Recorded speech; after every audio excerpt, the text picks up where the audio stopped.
Hello, friends. Okay. Just checking to see that everything is working.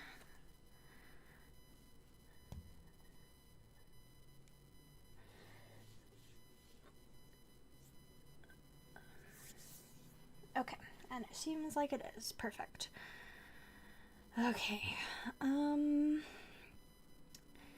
So yeah, I just figured I would stream today. Sorry I didn't give a ton of notice, but I ended up, I was napping, and then I woke up, and I was like, I'm gonna stream. So, here I am. Just a moment.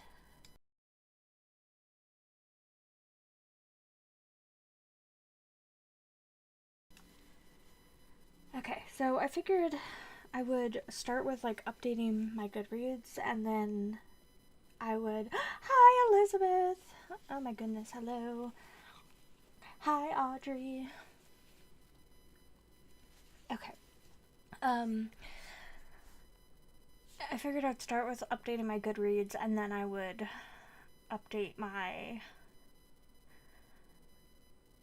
Go to my want to read shelf after that, but because I have a couple books to update that I've finished in the last few days, and then also everything that I've finished since the last time I streamed, which I don't even know when that was. I should check that.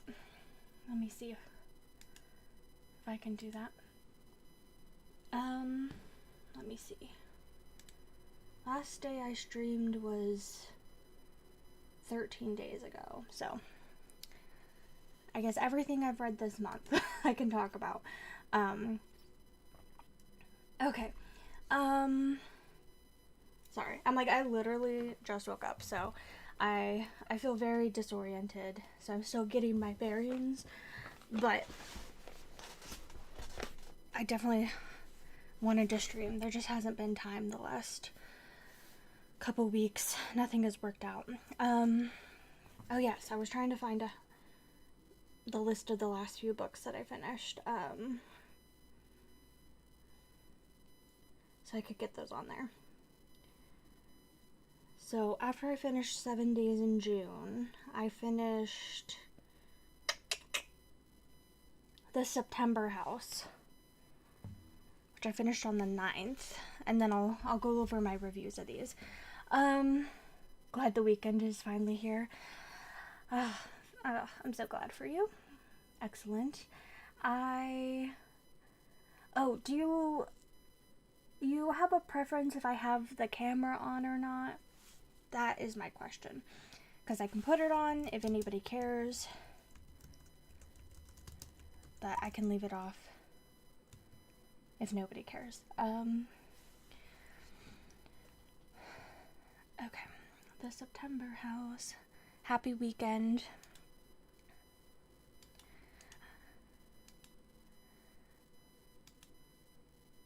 Okay, so I finished this on the 9th. I'm gonna give it 3 stars. Okay. Oh yeah, and I have to pull up my story graph as well.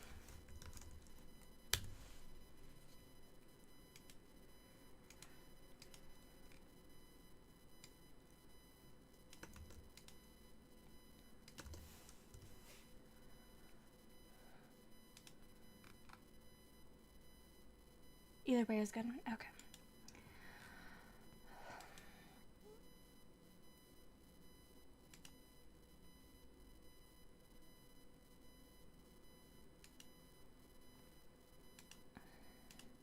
Okay. I'm just gonna do quick blitzing these on here, and then I'll go back to the beginning of the month and talk about everything I've finished. And then I also have to add these into my spreadsheet.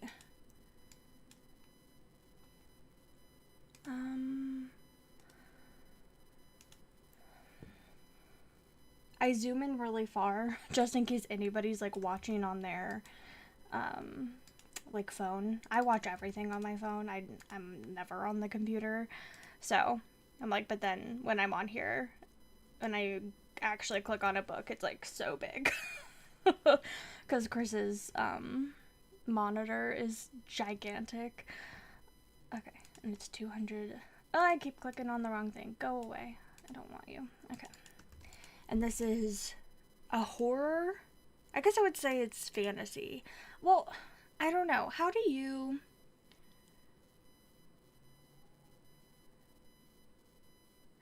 Hello, how are you?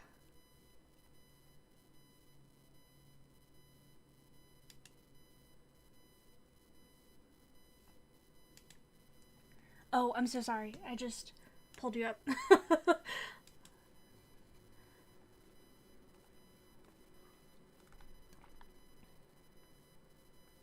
Did you?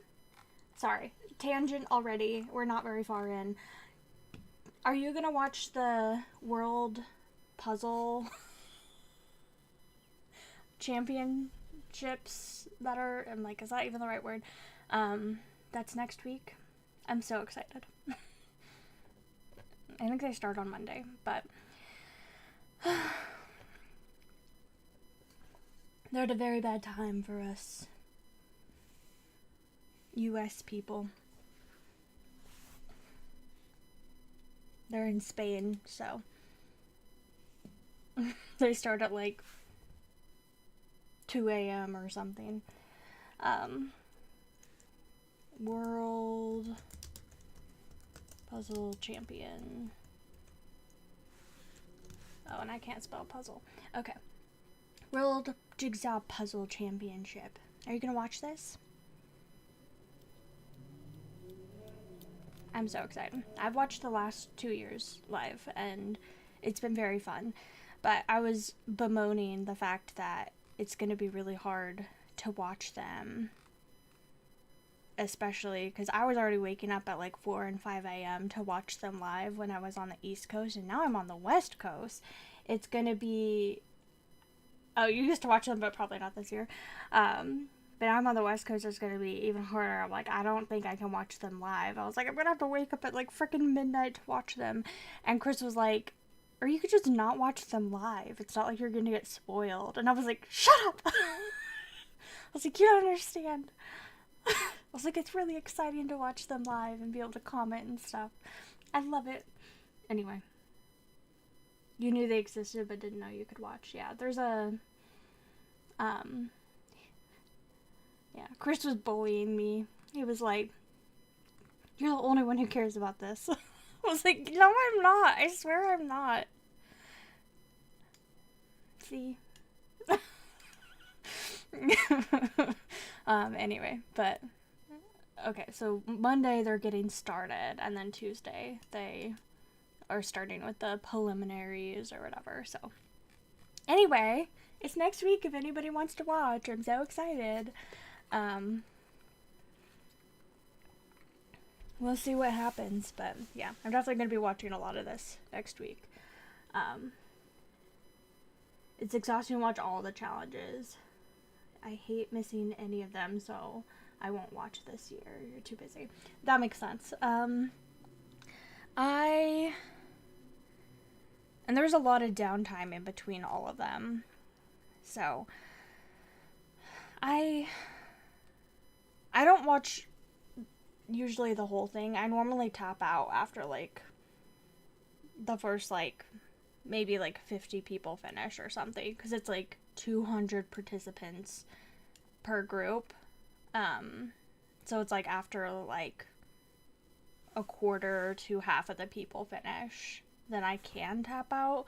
But it also depends on who's commentating. Because if the commentators are really good, then I stay. I live for the commentators. Anyway. Okay. Sorry. Where was I? Oh, yeah. So, what do you do? I'm pretty new to horror. But if it's, like, ghosts and stuff, I guess I would classify it as fantasy. Because horror doesn't have to have that. So, I think I'm going to do this one as fantasy and horror and mystery. And LGBT. Okay. I'm like, I don't know. Not that there's like a right or a wrong way to classify things, but I'm like, is that wrong? It feels like that might be wrong. But I don't know. I'm not used to reading horror enough to really know like the correct way to categorize things, but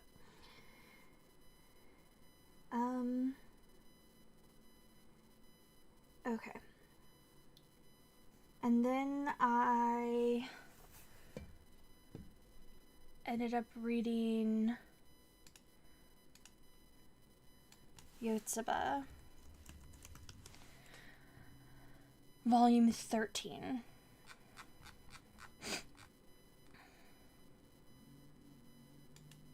Which I've only read once. That's crazy.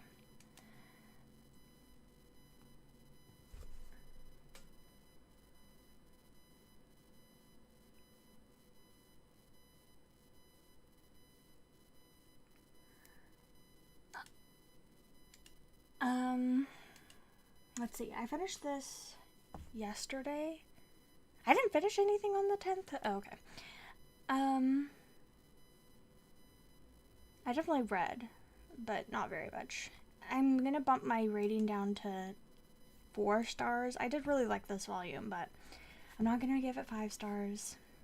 I'm reining myself in. This spreadsheet is... So I'm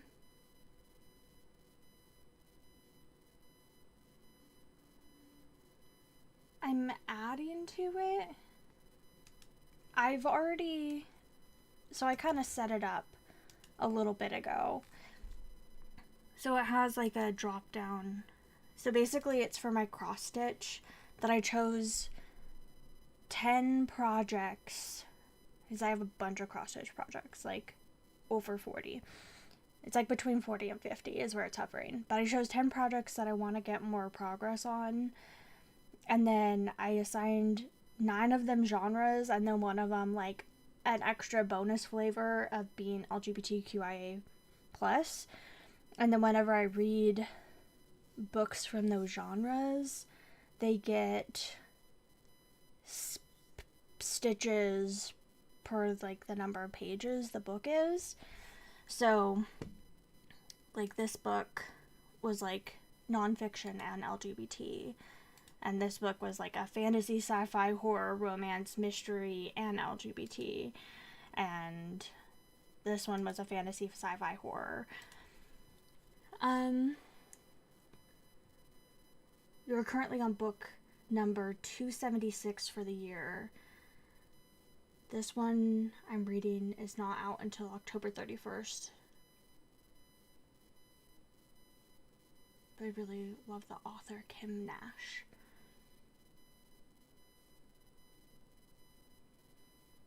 Damn.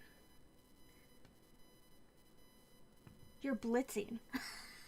That's so many books. Holy shit. You're gonna get to like 500 books. Oh.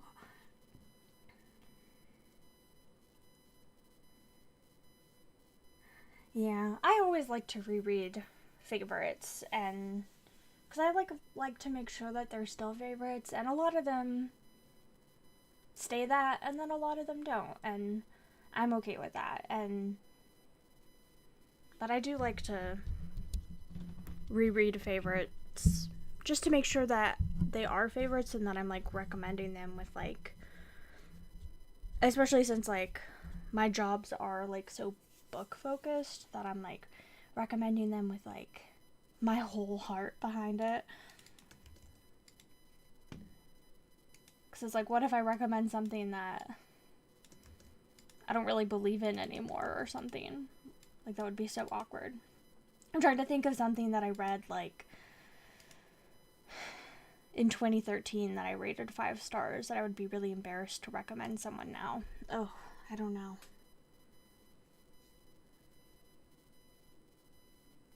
It's hard to think, because I've like removed my ratings for a bunch of books from them, because I've tried to like reread them, and I'm like, oh, this does not hold up.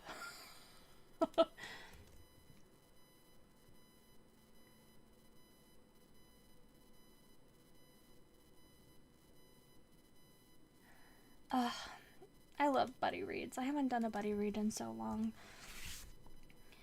I was thinking of like trying to do that on here. Be like, we should do a buddy read. We should read something together. And then I was like, okay, let's see if you actually stick with this. Let's not get too gung-ho. Oh, wait. Yesterday was the 11th. Okay. What is time?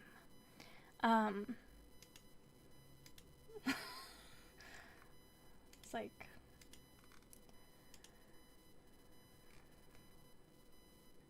Okay, and then I finished also yesterday Volatile Memory. Oh, and for here, this is just a classic / general fiction. It's not a classic, obviously, but it's general fiction.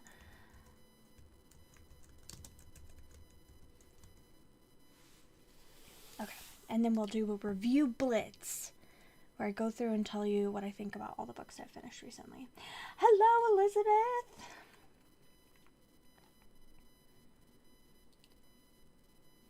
Susan Dennard. That's not the author of, like, the... like, Truth Witch books, is it? Oh, it is. I've never heard of that book. Executioners 3. Many Elizabeths.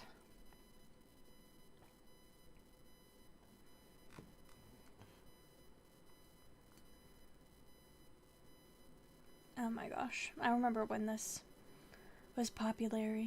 Popular.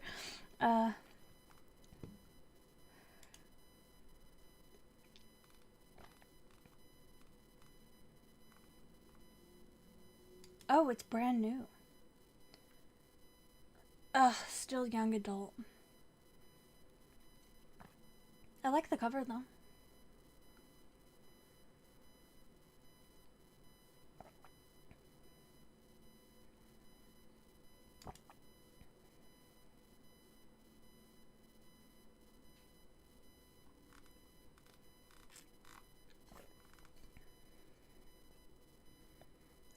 So many covers now are such bangers. What is this? What a beautiful covered. Oh my gosh. I swear I'm still, like, at least still a third asleep. Ah. Cover. This is beautiful. This is my aesthetic.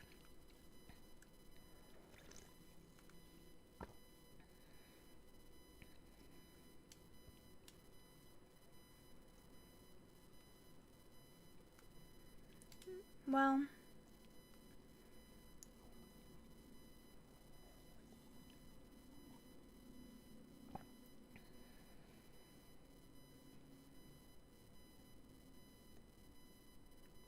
I wish it was gay, but I'm still gonna add it to my want to read shelf.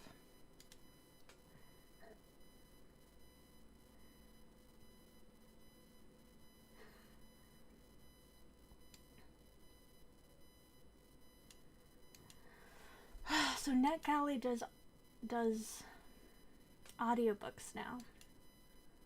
Oh no. That's a problem. I want...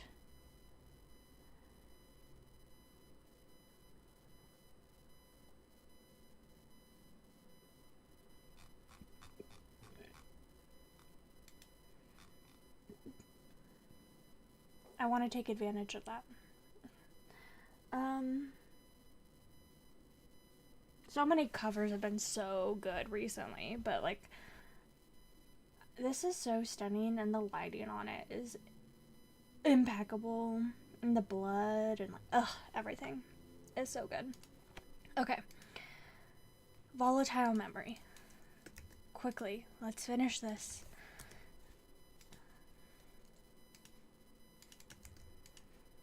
Okay, so Volatile Memory by Seth Haddon. 176 pages. And then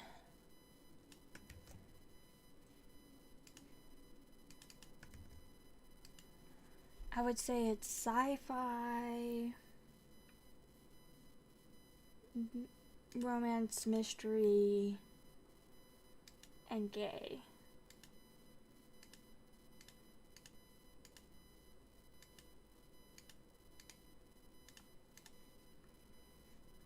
And I finished this yesterday as well. Okay.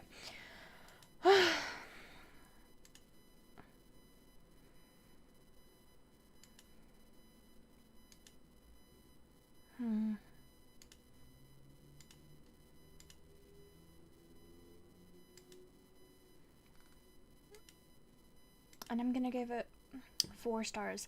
I really liked it. It was quite interesting. It was told in second person. I don't know if I've read a book in second person before. So that was quite interesting. Okay, I think that's everything. Alright, let's go back and talk about all the books I've read. Meg and Meg 2.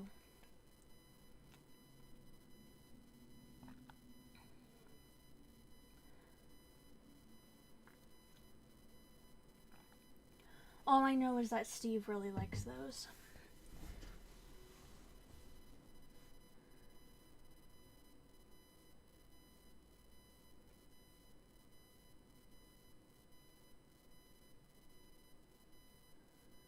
Oh my gosh. His shit audio influencer. That's so, I don't know, fancy. Bougie. I'm like, yeah, how does one become that? I'm like, well, I would probably never be able to become that because I'm very flaky, but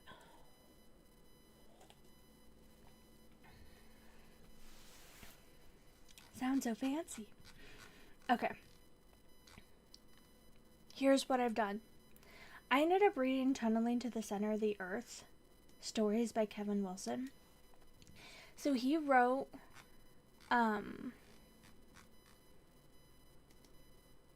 that one about exploding, Nothing to See Here, which I loved. I love this book. I've read it a couple times. I really love that book. So I read this. I liked some of the stories a lot, and I really didn't like some of the stories a lot. My 2 favorite stories were The Grand Stand-In, which was the best story in the whole book, in the whole collection. So if you want to just read one story, I would read this. And while I was reading this one, I kept having to remind myself that it was not a whole story and that, or it wasn't a whole book and that it was just a short story, because I want a whole book. I want a whole series set in this world.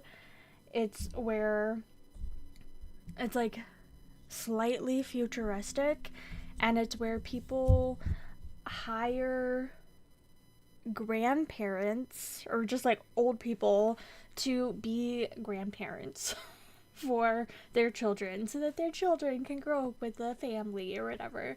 And it's just like slightly dystopic and weird, and it was so interesting, and I had such a great time with it. And then I also really liked The Museum of Whatnot, which is about this museum full of random stuff, because even junk is important to, even random junk is important to someone. And yeah, it's at this woman who is like the director at the museum, and anyway, I really liked that one as well. So those 2 I really loved. Although I've seen everybody loves this one, and a lot of people really don't care for this one. There were a lot of like 2 and 3 stars in here for me. There was a 1 star. There were a couple 4 stars. So I don't know. it felt very like middle of the road, which is why I gave it 3 stars, but I did overall like it. But the middle did end up becoming a bit of a slog for me, where I was like, I loved this first one, and then it was like a 3 star, 3 star, 2 star, 2 star, and I was like, what is happening? I don't know. And then I finally got a really good one near the end again. So, but I would definitely even just, if you want like a just one really good short story, just that first one, The Grandstand-In, I really liked.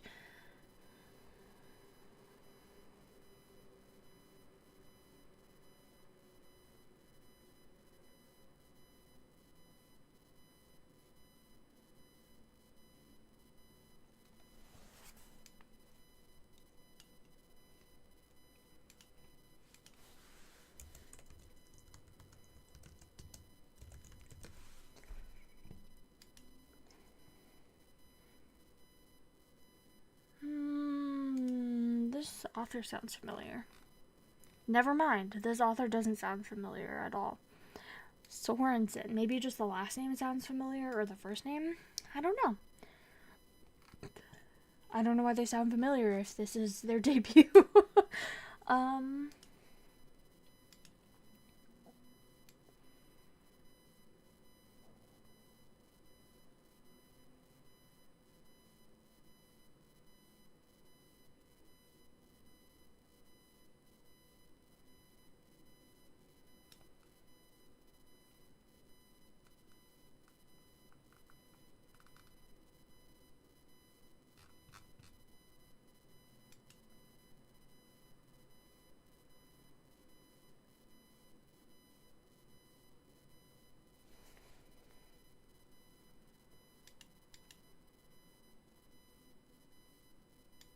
which I can like romance, fantasy romance, but also I think a lot of the most popular fantasy romances are really bad. So I'm scared because it sounds similar to some of the ones that I think are not good.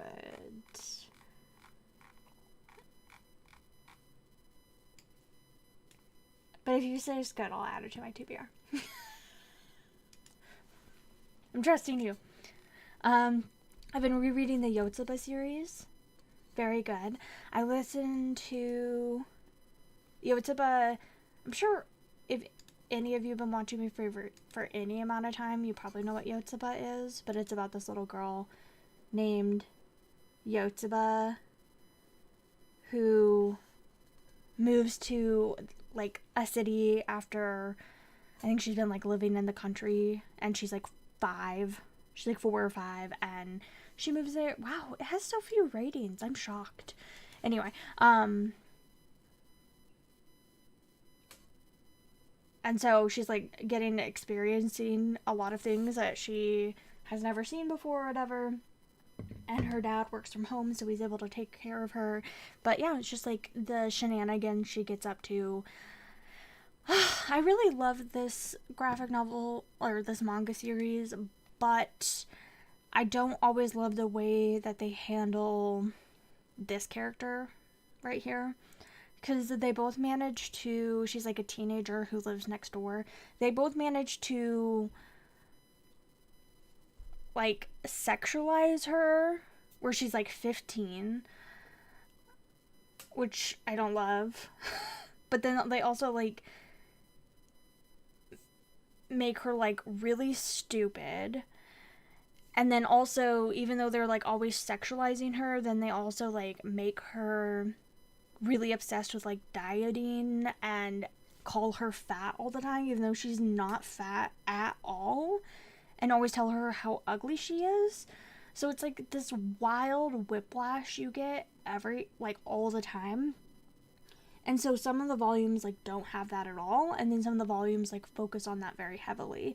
And it's just like, what the hell is happening? So anyway, that's my biggest qualm with this series, and I don't like that. But I love some of the earlier ones a lot more.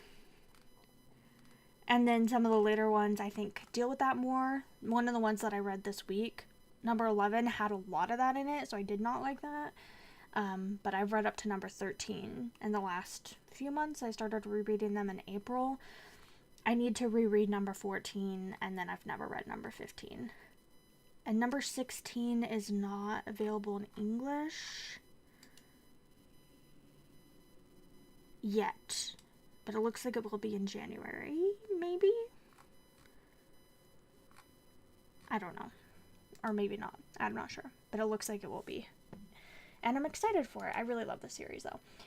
Anyway, that's just my biggest precaution. But she's very cute and very funny. And it's just like, I just laugh and laugh and laugh and cackle while reading this series. I read The River Has Roots. And I did really like this. But I really struggled to get into it. I felt like I was too stupid to be reading it. I don't know. It was rough for my brain to comprehend what was happening. But then after a while, I feel like this would be a more enjoyable experience for me upon reread. I think this is one of the things that it's like, I never went to school. I never had like I never like took English. I don't really understand like structurally how English works very well and stuff like that. Like I never took grammar and things, and so I think it would have helped a lot because it's very much about like language, and I struggled with it to be honest. But then once I got into it, then I ended up really enjoying it. But it's about these two sisters, and the magic system is really interesting, but they basically have this kind of magic where they like can sing and like make these like riddles and stuff with their voices, and they like can do magic with that. And it's like connected to these willows on their like land or whatever. And then I don't know, I don't want to say too much because it's like so short. It's only 133 pages, but the magic system was so interesting, and I did end up really enjoying it once I got into it. But I did struggle to start with. Also, I hate this cover. I think that this is a much better cover for the series, because one of the sisters end up having a relationship with, basically, there's like this magical land that borders that can be hard to get into, but the sisters can get into it, and she has a relationship with like one of the spirits that lives there, and it is like about their relationship, but then also the sisterly relationship. And anyway, I think that cover is so much better, or this cover, or I don't know.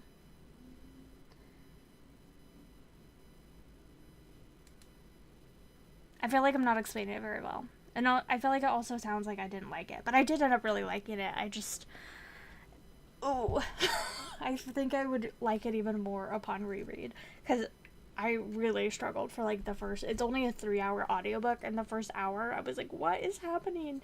And then I got into it. Fireheart Tiger. This has such bad ratings. Oh no. By Aliette de Boudard. This is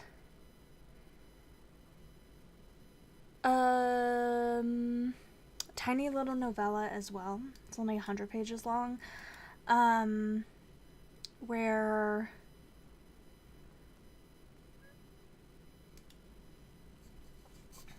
this woman kind of got sent, I don't want to say embassy, that feels like the wrong word, because she is really just being used as a pawn. But she gets sent to go and, I don't know, live with like a neighboring like country or other like royal household or whatever. And then while she's there, a massive fire happens and she's like very like traumatized from that. But she never felt like she had any agency there. Or agency, like her mother's like very controlling, and so she felt like she started to get a little bit of more agency there. But she also felt like she was being used the whole time and she's just like a pawn in her mother's like machinations. And so now she's back home after the fire, and like I don't know if she's like the princess or like just like the head of, I don't know, a strong person or whatever from that like neighboring kingdom or whatever comes and is like trying to court her but in secret. And so it's like this like secret love affair that they have going on. So it is sapphic. And since that fire, things are lighting on fire around her all the time and she doesn't know what's going on and she feels like she's going crazy. And yeah, I don't know. I don't feel like I can say anything else since then because then it's so short. It was interesting. I feel like it would have been better longer because I just feel like this was too short to... Oh, I never rated this. I'm gonna give it 3 stars. I feel like it was too short to really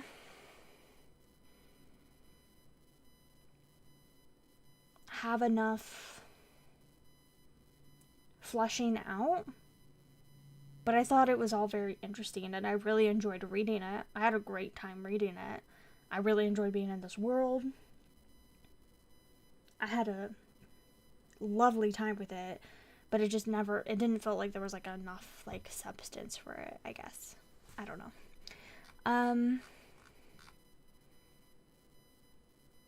I have read a couple different novellas by this author. I think this was probably my least favorite of the 3, but like only barely. Like I probably liked The Citadel of Weeping Pearls just a little bit more. And The Tea Master and the Detective was probably my favorite. But I've liked everything by this author and I'll probably keep reading like all of them. I'm really interested in reading all of her stuff. It's I've liked all of it so far. Okay. More Yotsuba. Ugh. Zom rom-com. Okay, I did not like this book.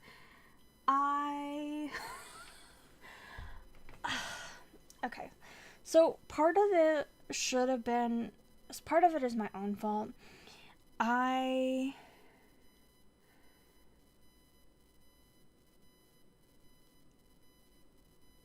Sorry, I just needed to look at something on my phone really quick. I don't really always read what books are about before I read them. I just go in blind a lot of the time. That's like my favorite way to experience a book, is just to see the cover and just be like, yes, I'm gonna read this. And I felt pretty safe doing that because I was like, oh, the title kind of gives me a vibe of what the book's gonna be. Zom rom-com sounds fun. And then also I've already read multiple books by Olivia Dade, and barring one, I've really enjoyed them. I didn't really like Shipwrecked, but I loved, spoiler alert, all the feels. Oh, and then I did like Teach Me and 40 Love. So I was like, oh, for sure I'm gonna love this, because besides Shipwrecked, I've loved everything else she's done, for sure.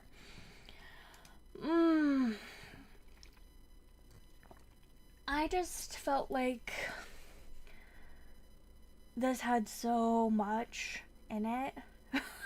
It was like, and it's a pretty long book. It's 400 pages, but it was just like, I don't know. I thought this would just be zombies. I didn't expect like multiple supernatural creatures, which is 100% my fault. If I had read this, then I would have gotten the fact that turns out her neighbor is a vampire, and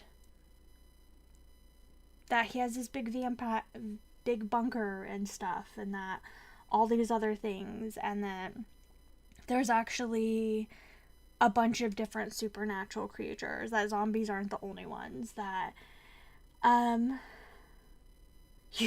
you let the covers guide me. Okay, good. I'm glad I'm not alone in that, because yes, I'm definitely a vibes person, which is why it's been so good going through and like actually reading the synopses for some of these books on my TBR that have been there for so long, because I'm like, oh yes, I actually do want to read this, or no, let's get it off. But for this one, I don't know. It really shocked me to learn that there's vampires and fairies and trolls and all these different magical creatures. And that's just not a straight zombie thing. This is kind of like, the setup is very similar to like Last of Us, where it happened like 20 years ago. Now we're 20 years in the future, and people are like living in, it's more rather than people living in encampments, that the zombies are like trapped in these gated areas or whatever. But life is actually like pretty normal at this point, and like there's even like functioning like post offices, and she makes soap for a living and is able to ship that out to people all over, and the internet's still a thing, and I don't know, like it's pretty happy and light considering the fact that there's like all these zombies. But I thought I would be okay with the rom part of this, but it was just too silly. I couldn't take it.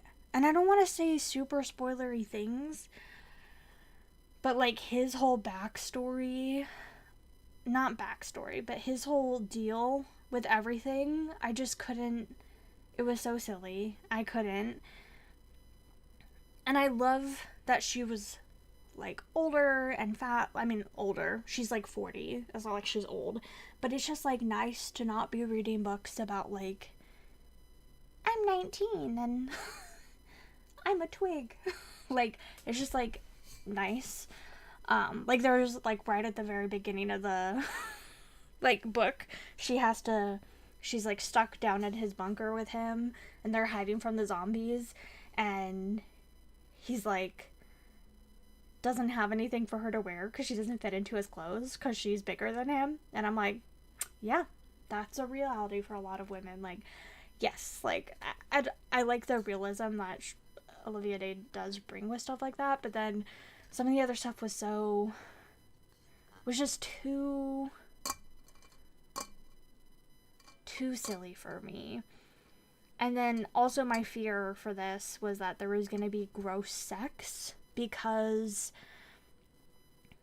they're, you know, if it's post-apocalyptic and grubby and nasty, that there might be gross sex. And there was gross sex. And it really grossed me out. It was one of the nastiest sex scenes I feel like maybe that I've ever read, or just in a really long time, and I've blocked out other stuff. But he's like, there's like this tablecloth that has been sitting abandoned in a mall for 20 years. She was just jumped in a nasty, gross lake or whatever. He's drying her off with it, and he's like rubbing it straight on her vagina and starts like shoving it up inside of her a little bit. And I was like, you're gonna get like an infection, you're gonna die, like what is this? Stop it. That is disgusting. I hate it. They haven't washed their hands for so long. They were literally just describing how they were covered in zombie blood because they had been chopping up zombies. They haven't washed their hands or whatever, and he's sticking his fingers up her, and I was just like, ew. I could not. So, anyway, there was just a lot of things. And then it just like tried to pack so much into the end. And I think it was trying to set up for, it to be like a series. But I would not touch another book in this world because it was just so much. I think it needed to stick with it just being humans and zombies. Trying to have like all these other supernatural creatures was too much. Especially when like the main character isn't like aware of them. Like she's learning about them as she goes along. Like, I don't know. It was just, I don't think any of it was paced well. Some of the stuff was funny and made me laugh, but most of it was just cringy and made me go, ugh.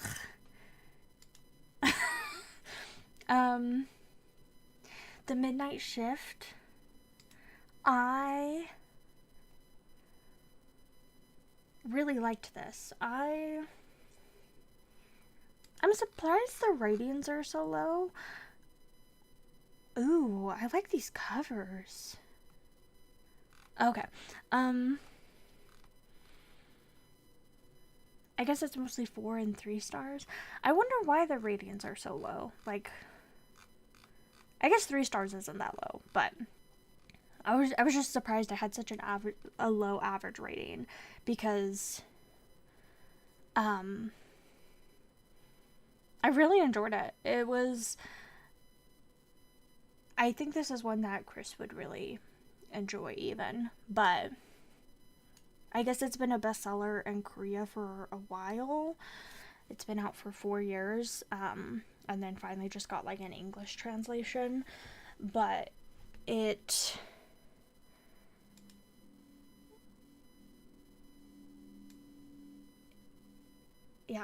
like a bunch of old people are committing suicide by jumping out a window.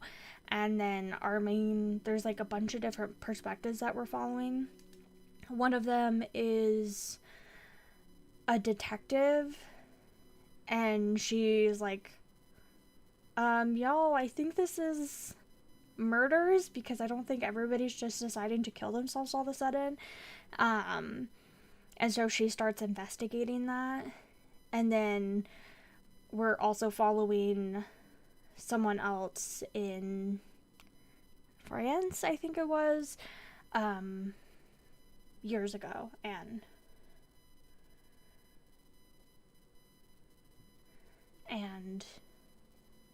maybe why the setup for some of the stuff, but it's like a mystery, and I mean, it says right here that it's vampires, but and you get told that like pretty early. That's not like a huge spoiler that she gets told by somebody that a vampire did it, and so then she's like doesn't really believe it, but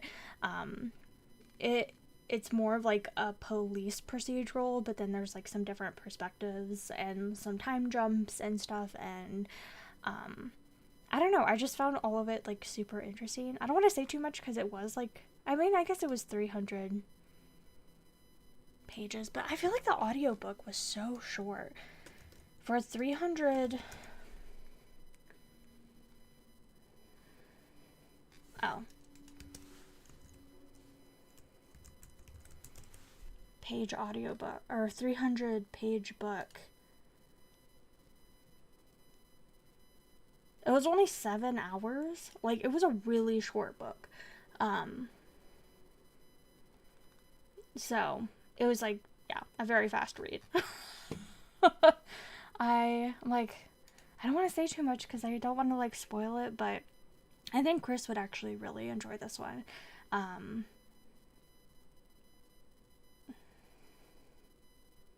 As well.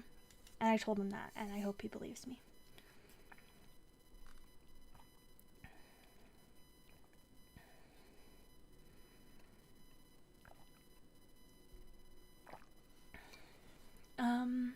I feel like I'm not describing books very well, and so please forgive me. Oh, I didn't say that I rated this one. That's so weird. I swear I did. Okay. Um, maybe I only did on Storygraph. Okay, 7 Days in June. This one, I ended up giving 3 stars. I think I would have liked this so much better if I had read it when it came out. Like, if I read this in 2021 or 2022, I think I could have eaten this one up. But I'm just not. I don't know. It's like a dark romance. Like, it's like a really gritty romance, which just wasn't what I was super in the mood for. I didn't realize how dark it was. So that was my where I struggled number 1. And then where I struggle number 2 is I just really do struggle with children in books a lot of the time. And I'm not saying that the child in this was written badly or was unrealistic or anything like that, but I just struggled. Like, I just found her so annoying, and it made me really grateful that I did not have a kid. She's like 12, and she is very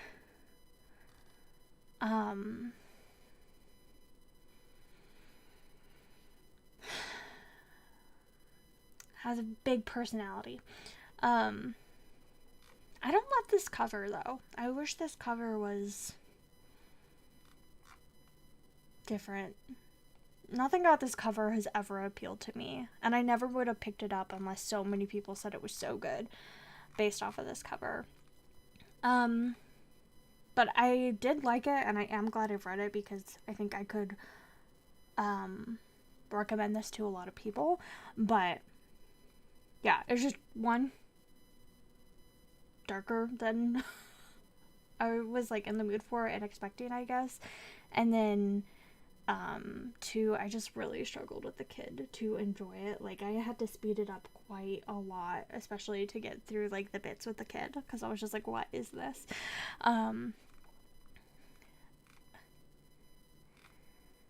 But it's about 2 black authors, and they end up meeting again for the first time in a really long time, and kind of their relationship unfolding again. Yeah, I really don't like this cover, sorry. The more I look at it, the more I'm like, oof. Okay. The September House. I also gave this one 3 stars, and I also didn't like the main character's child in this one as well, even though the child in question is 30. She really annoyed me. Okay, so this is about this house where every September it gets super haunted. The rest of the year it's only a little haunted, but in September it gets really haunted. And so she doesn't want to leave because she paid for this house. This is her damn house. And yeah, and I loved being in this like I really loved being in this like character's head about, like, I would say like the first like third I ended up really enjoying and sitting in, because this character just like expressing like how she deals with living in this haunted house and stuff. But then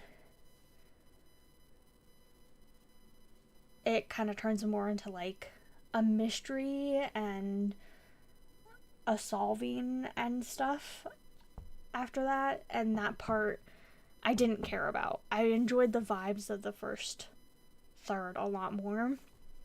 So when I've been listening to audiobooks for the last, honestly, couple of years, I've been listening at like anywhere between like 1.3 speed and 1.6 speed has been like my sweet spot. I've been listening like quite slow for me. I would say the last couple weeks I've been getting up to like 1.7 for some of these. For this one to finish it, I ended up going to like 2.5 speed to finish it. Being around her daughter was so infuriating to me that I was just like, I cannot deal with this. Her daughter's like a bull in a china shop. And I can understand people like finding that very enjoyable to read. But for me, it just made me very anxious. And I'll leave it at that. But I enjoyed the vibes of this one a lot, and I thought it was a very fun idea. Yeah, I think that's it. I think I'm a haunted house reader. I've read a couple now, and I really liked it. 1.4, 1.5 is your go-to. Yeah, that has where I've been sitting for most of the time recently, but then this one killed it. 2.5, I was just like, I cannot sit in this book any longer.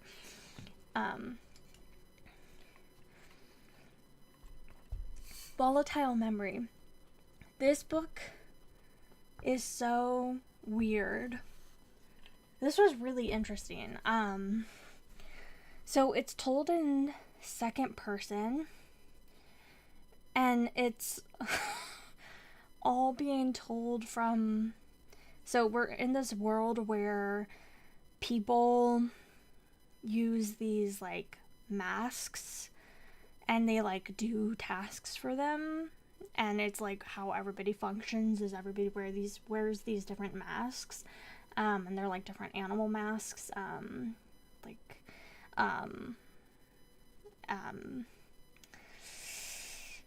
they tend to have, like, different abilities and different, like, functions and personalities and, like, different things that they excel at. And, you know, companies are always, like, coming out with new types of masks and marketing new types of masks or whatever. The person that the story is being told to, so I'm gonna call that person the main character, even though it's not the narrator. But the person who is, like, the you in the story is,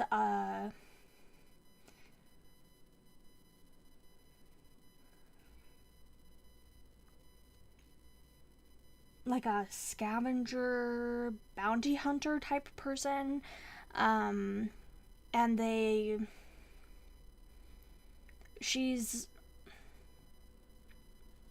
book starts with her going to, like, a planet to pick up something. There's, like, a ping going out to pick up this thing. And when she gets there, she realizes it's a mask, but there's something really fucked up about this mask. It got fused to somebody's face. It's fused onto a dead body, but there's, like, a really expensive bounty out for this mask, so she ends up getting the mask, and then, when she puts it on, it kind of, like, kicks off the story. And the story is told through the perspective of the mask, and the masks aren't sentient, so there's something special about this one. I really enjoyed it. I thought the technology and, like, this world was super interesting.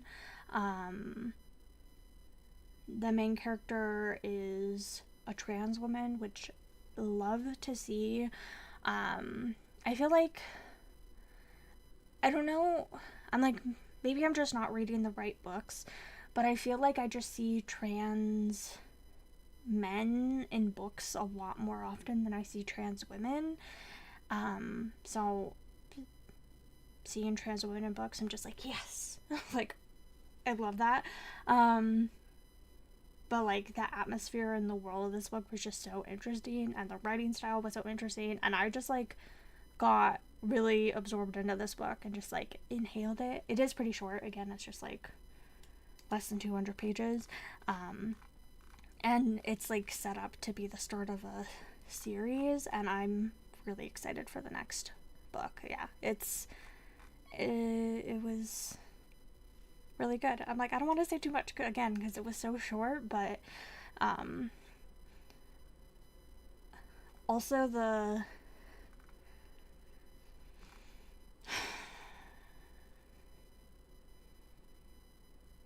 yeah, there is a sequel on here. That's good. But the point of this, the reason I read this book was for a prompt. I mean, I was gonna read it anyway. I already had it on hold. But the prompt that I read this for, because I am trying to do the magical readathon for the autumn equinox.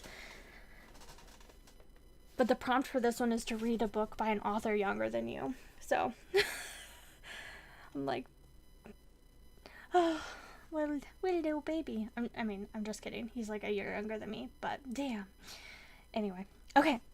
Those are all the books that I've read in the last week and a half, 2 weeks almost. Any questions? Any thoughts? I'm just kidding. Yeah, it feels way too slow for me when it's not sped up, unfortunately.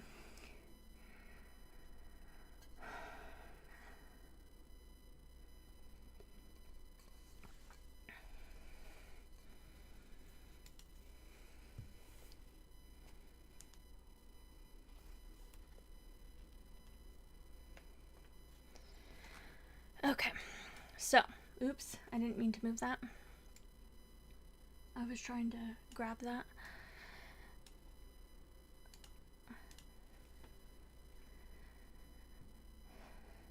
So I do have, so this is my Aurelium TBR. Okay, the books, oh, I can mark this off. I've finished Volatile Memory. So the books that I'm reading right now is The Starving Saints by, who knows? It's the one about those nuns and like all the king's men stuck in that monastery getting starved to death.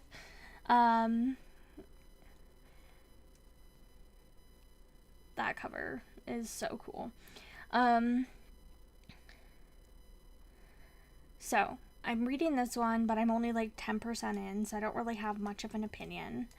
I'm also reading Slaves to Fashion. Why did I say that so weird?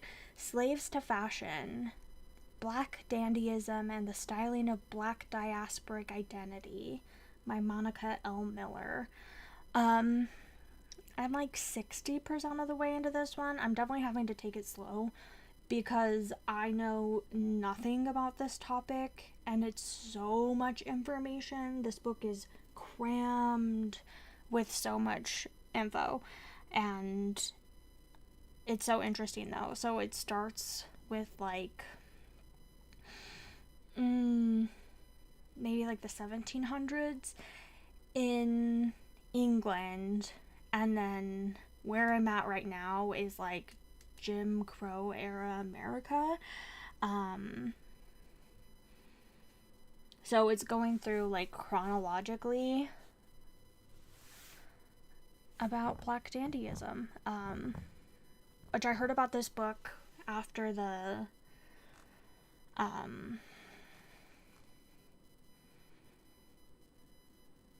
what is it called? Met Gala? I heard about this book after the Met Gala. That this was a really good book to read to learn more about the topic. And I agree, but also I can only do it in little chunks. But I'm learning so much and I'm really loving reading it. And then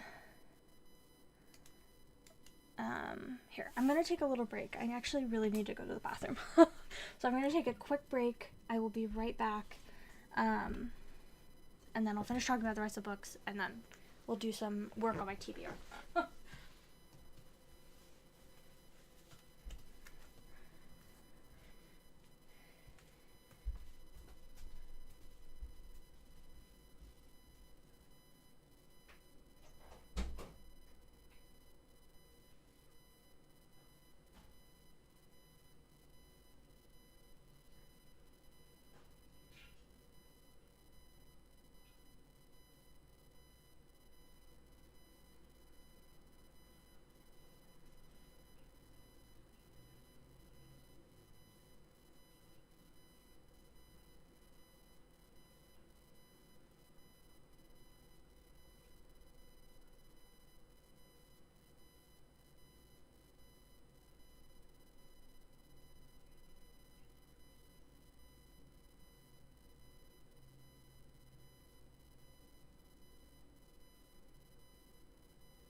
have so much nonfiction on my TBR. I need to read more of it. I usually read like 10% nonfiction, but I would like that to be a little bit higher, like maybe 15%. Okay.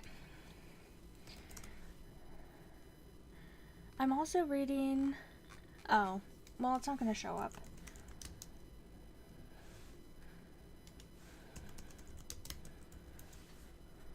I'm also reading the short story in the Murderbot books. But it's not on here. For some reason it was on here, and then some Goodreads librarian took it off. And I don't know why they did that.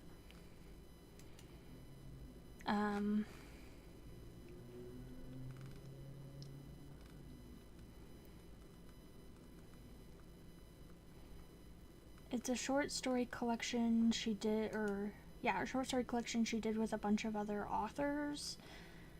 And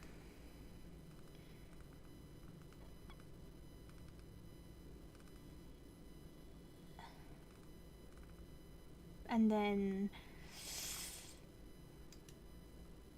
it was in the series, though. It was in the Murderbot series, it said. And then some Goodreads librarian deleted it off of the series for some reason. I don't know why. Oh, that's so annoying. Let me try to find it. Otherwise, I can find it on my phone, because I have it on my Kindle app. You listened to the first Murderbot book last week. That's awesome. I love that.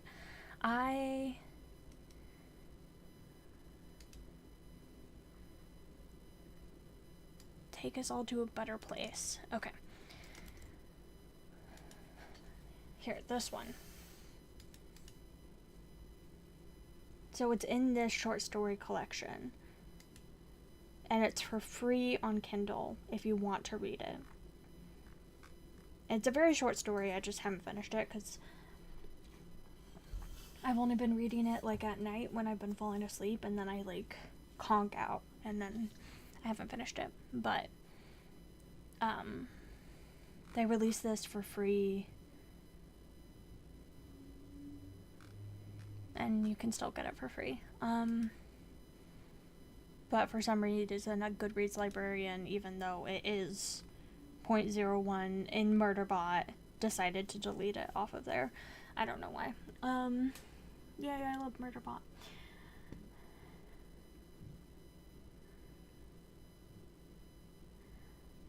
And then the other books, let's see. I'm also reading Long Shadow, the third book in the, I don't know what the series is called, Regency Fairy Tales by Olivia Atwater. Latchkey, I haven't read that. Okay. But I really loved the first two books. I liked the short story. And I'm like 70% of the way through this.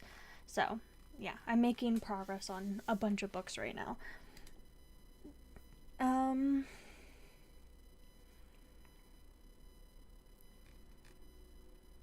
Okay, I think that's everything.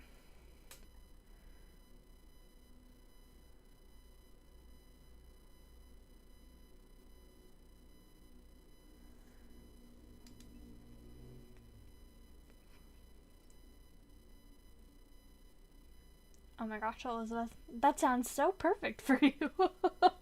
Oh. Spooky House of Books. Haunted history stranger than fiction.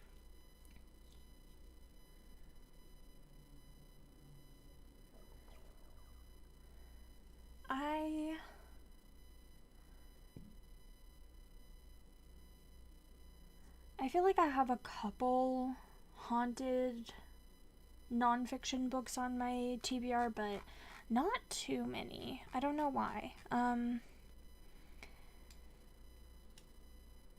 I guess I'm just like very specific about them.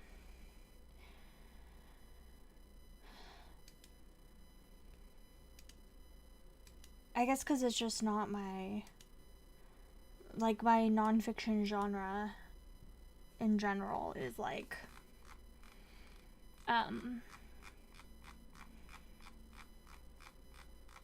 sciencey books, and then stepping outside of that, I'm like much pickier. Okay, so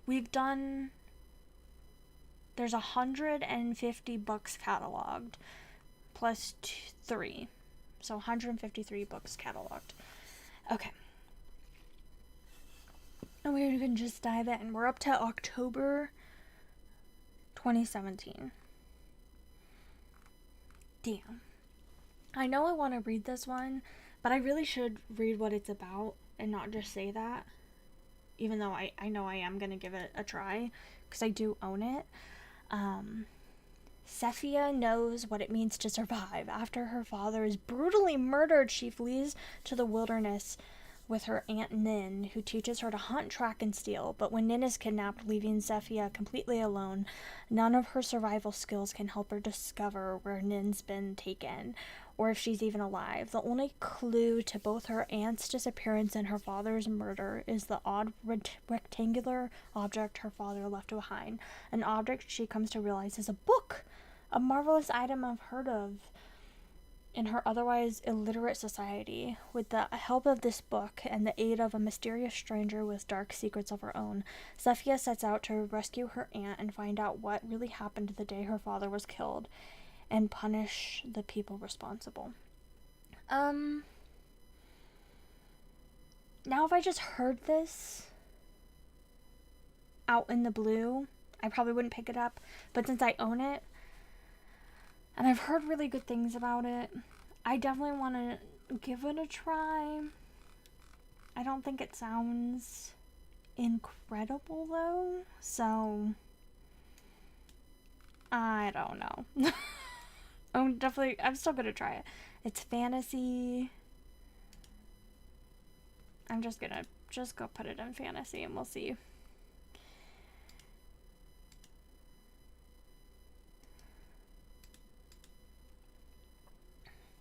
Oof. I'm not gonna lie. I like these kind of covers. Like,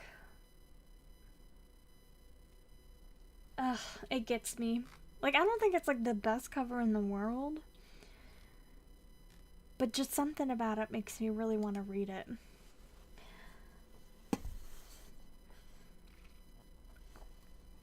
It's from the same author, the Gaslight Mystery series, which I haven't read, but I think the first one is on my TBR. Yes, it is. Okay. Every woman plays a part, but some are more dangerous than others. Like most women, Elizabeth Miles assumes many roles. Unlike most, hers have made her a woman on the run. Living on the edge of society, Elizabeth uses her guile to relieve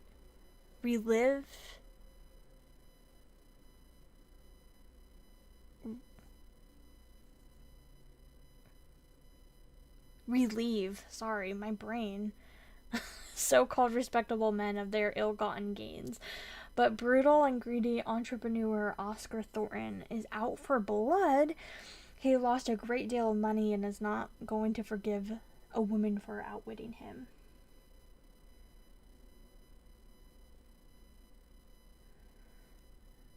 With his thugs hot on her trail, Elizabeth seizes the moment to blend in with a group of women who have an agenda of their own. She never expects to like or understand these privileged women, but she soon comes to respect their intentions, forming an unlikely bond with the wealthy matriarch of the group whose son Gideon is the rarest of species, an honest man in a dishonest world. Elizabeth knows she's playing a risky game and her deception could be revealed at any moment. Honestly, it doesn't sound interesting enough for me to read. Like, it doesn't sound like it would be the worst thing ever. But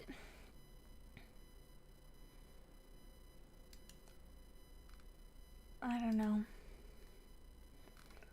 A couple of my friends have read it and they gave it 3 stars. It doesn't have super high ratings, which it really doesn't mean too much, but I don't know. I just feel like there's other books that I care more about reading. And I'm gonna delete it. Okay. Queen Victoria's Matchmaking, the royal marriages that shaped Europe.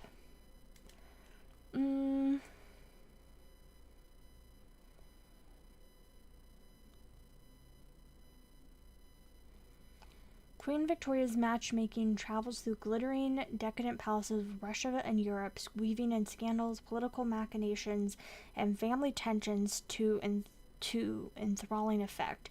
It is at once an intimate portrait of a royal family, an examination of the conflict caused by the marriages the Queen arranged. At the heart of it is Victoria herself, doting grandmother one moment, determined Queen Empress the next. I think this is something I would have enjoyed a lot more if I had read it when I added it to my TBR, but I don't think this is something that I'm currently interested in. Also, fuck Queen Victoria, so I'm going to delete this one as well. Like,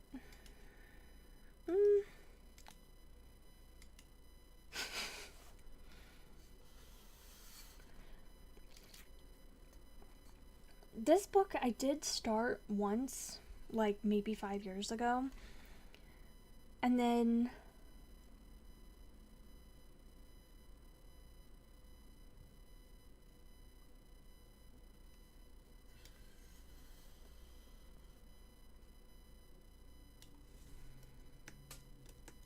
the first Witch of Boston. I think I've heard of that one, maybe? I'm not sure. Oh, no, I've definitely not heard of this because it's so new.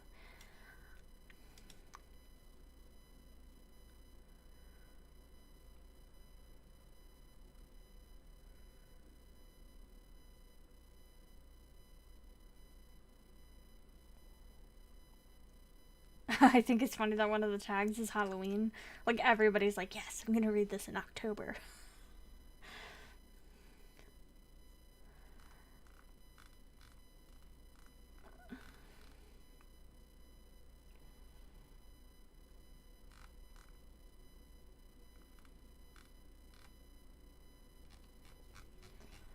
Ugh. That sounds brutal. The Doomsday Book by Connie Willis. I have been intending to read this forever, but when I picked it up, it wasn't even that I wasn't enjoying it. I think I just didn't feel like reading a long book, so I put it down.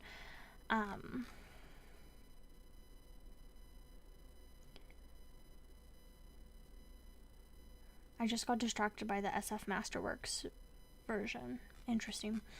Okay. For Kivrin, preparing an on-site study of one of the deadliest eras in human history was as simple as receiving inoculations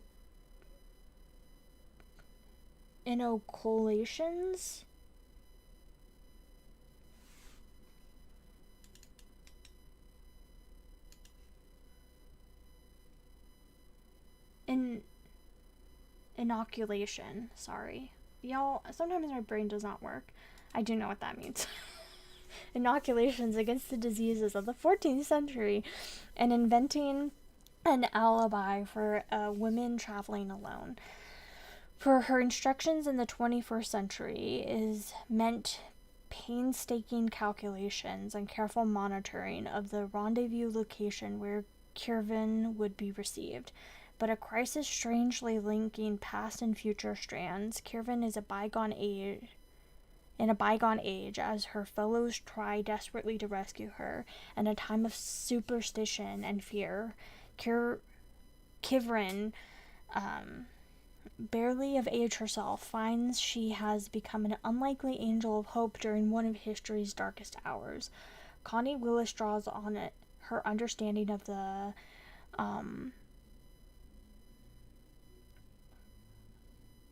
universalities of human nature to explore the ageless issues of evil, suffering, and the indomitable world of the human spirit.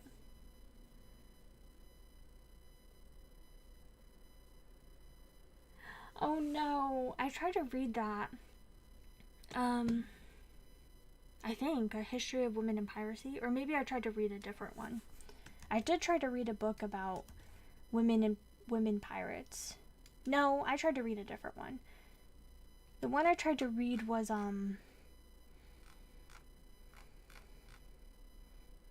had a purple cover, and I didn't like it.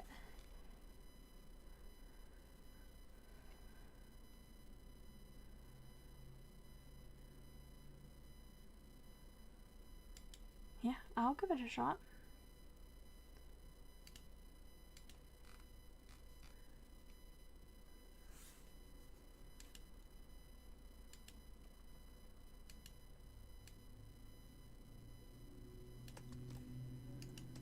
I tried to read one. Yeah, what was it? It was so long ago that I tried to read it. Like maybe 2018, and it was not my vibe.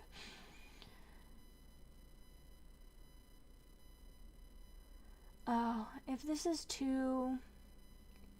Does this get too gory, though?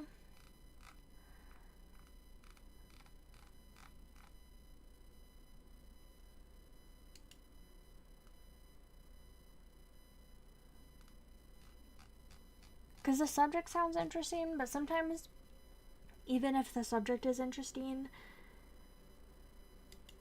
if it gets too graphic, I can't handle it. I get too queasy.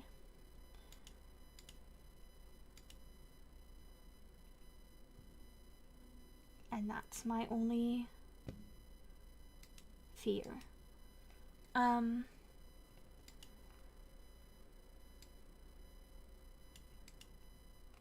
Damn, this sounds so good.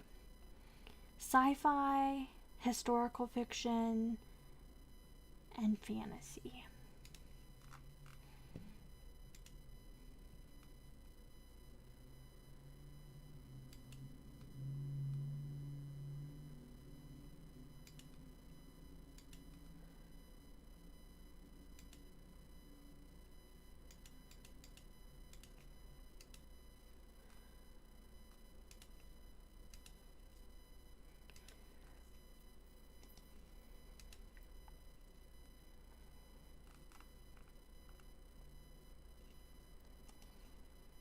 I feel like I saw Children of Time with a different cover, but maybe I'm just very wrong.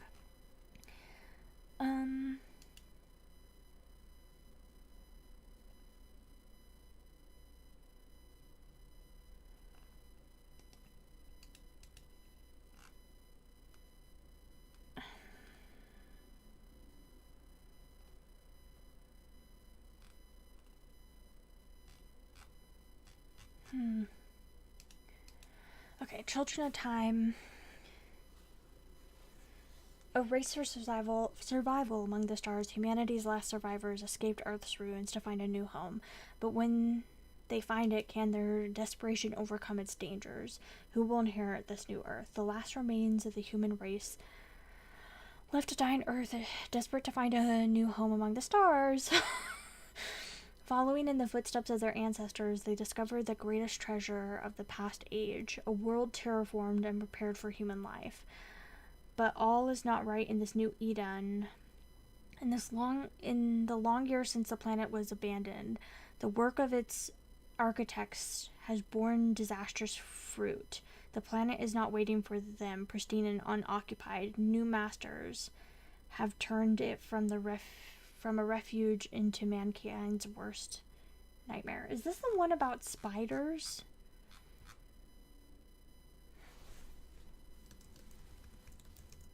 Yes, it is. Okay, that's what I was wondering. But then it didn't say anything about spiders, and I was so confused. But it is the one about spiders. Yes, this sounds so interesting. I definitely really want to read this. It does say it's fantasy. Okay, sci-fi and fantasy.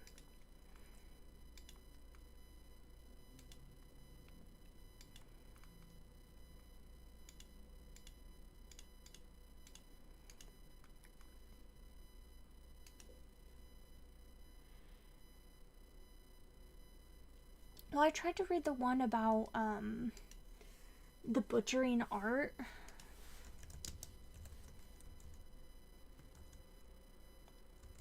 Is that how you spell that? Butchering art. No, it's with an E. I never know how to spell. The Butchering Art, Joseph Lister's quest to transform the grisly world of Victorian medicine, which sounds so interesting. Would love to learn about this. I could not read it. It made me so sick. I got 2% in.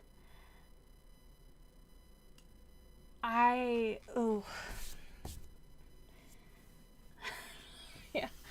Yeah, it's about like big alien space spiders. I think it's told through their perspective.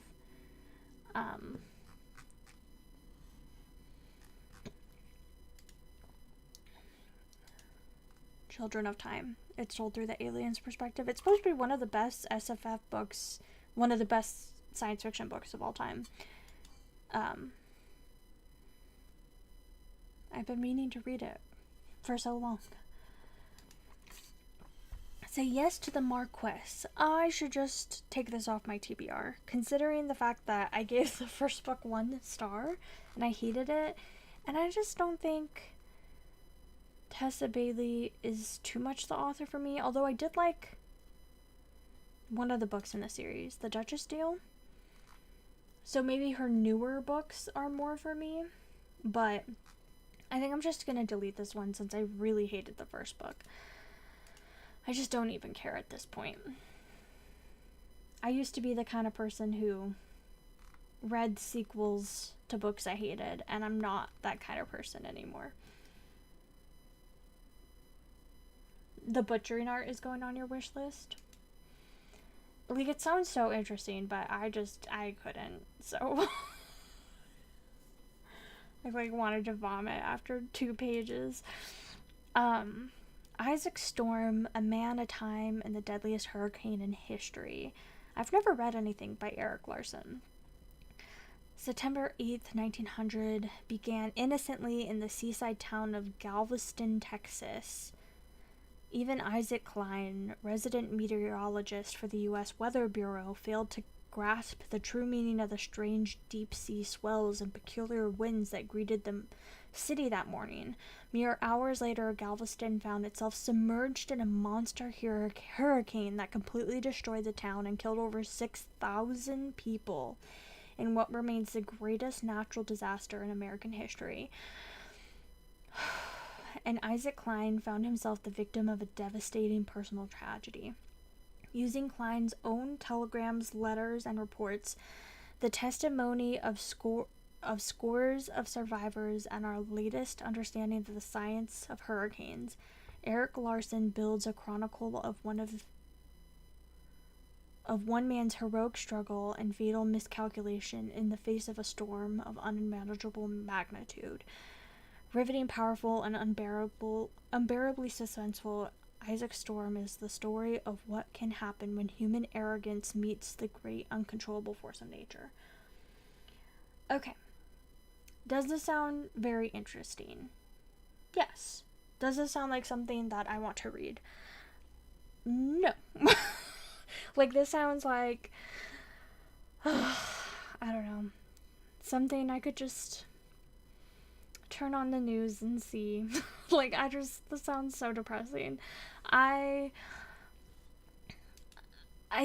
think there's some other Eric Larsons I'm more interested in giving a shot. And then if I love them, I would be more willing to try to pick this one up. I think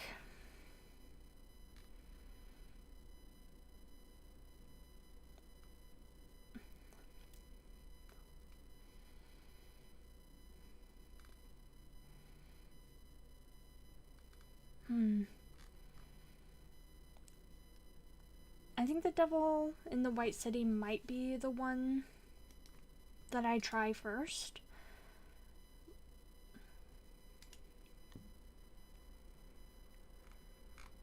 When did I add this one to my TBR?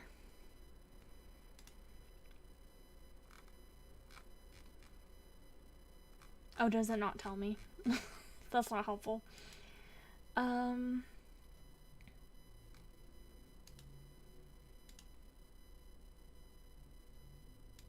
Not until 2019. February 2019. So still a while. So I'll get to it when I get to it, but I think I would rather try to read this one first. But I think this one got added because it was supposed to be like a book club read or something. And I just don't think this is something that I really super duper particularly interested in on my own. Even though I'm sure it's super good. Like, everybody loves this, but I don't know. It just sounds really depressing.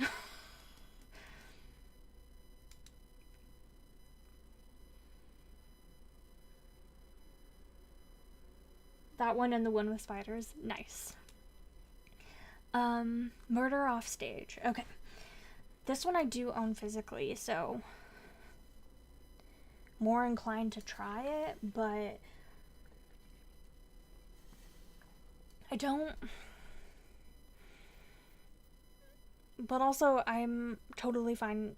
I think I'd be totally fine getting rid of this if it doesn't sound interesting. Like your mystery. Like your. Sorry. Like your mysteries cozy and set during the golden age of crime.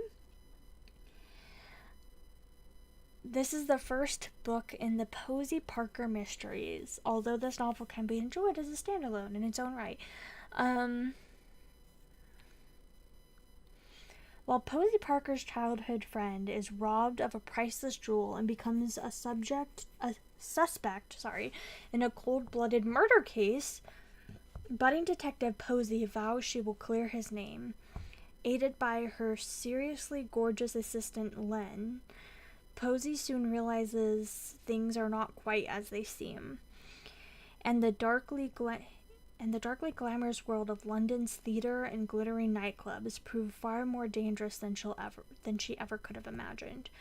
Just who exactly is the dangerous, lucky Lucy Gibson, and who is it she has killed in the lobby of the Ritz Hotel?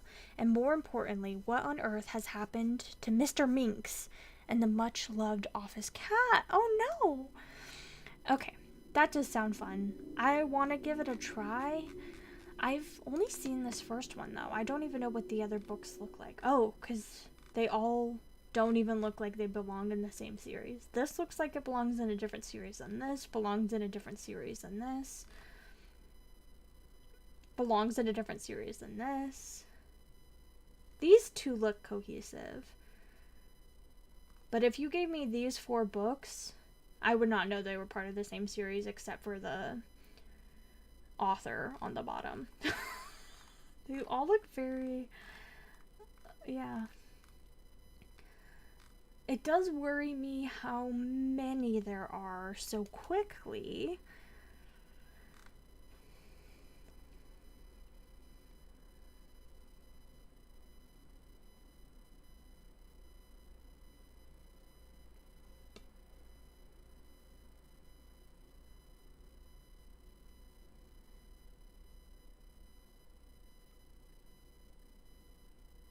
Okay, so you don't think it's worth reading Eric Larson at all?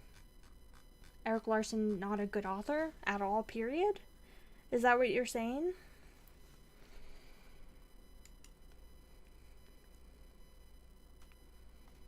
Mystery, historical fiction.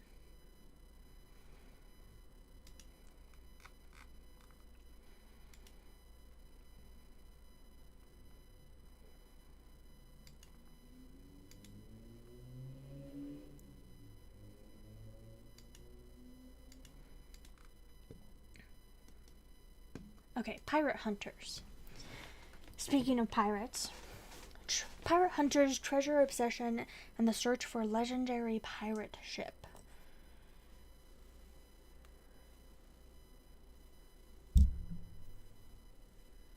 Okay. See, and I'm like, okay, so I think I might still give it a try because of that, because I was like, ooh, it's about um, the fair. I'm like, I want to learn about the fair. I'm like, the killer is like, whatever. I want to learn about the fair. And the killer's like the side thing. So maybe it would be good for me if it's a balance between the two. Do you think I would like it then? Because the World's Fair, I think, is a thing that might help me keep interested. Because I don't know if I'd be interested in it if it was just about a serial killer.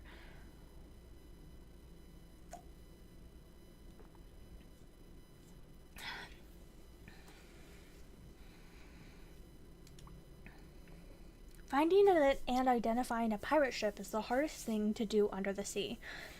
But two men, John Chatterton and John Madeira, are willing to risk everything to find the Golden Fleece, the ship of the infamous pirate Joseph Bannister.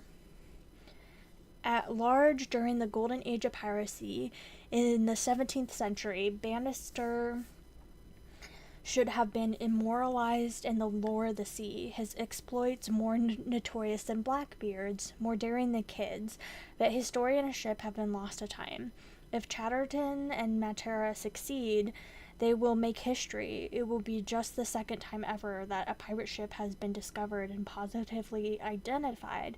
Soon, however, they realize that the cutting-edge technology and a willingness to lose everything aren't enough to track down Bannister's ship. They must travel the globe in search of historic documents and accounts of the great pirates' exploits, face down dangerous rivals, battle the tides of nations and governments and experts, and it's only when they learn to think and act like pirates, like Bannister, that they become able to go where no pirate hunters have gone before. Fast-paced and filled with suspense, fascinating characters, history, and adventure, Pirate Hunters is an unputdownable story that goes deep to discover truths and souls long believed lost.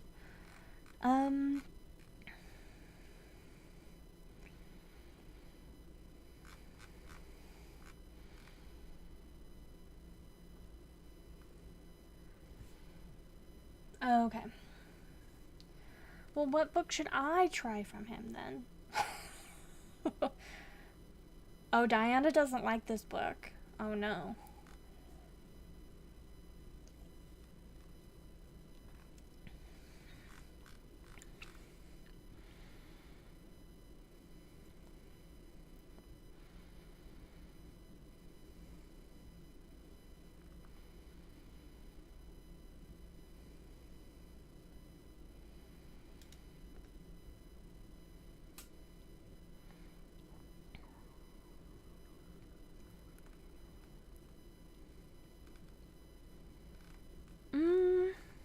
I think it's definitely worth me trying this because it does sound interesting.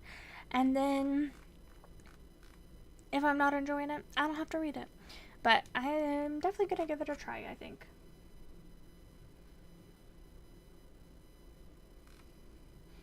Nonfiction.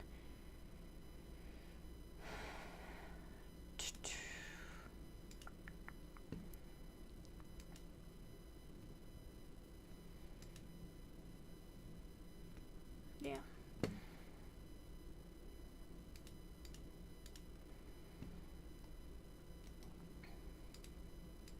Pacific, the ocean of the future.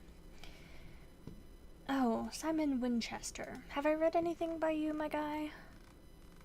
No?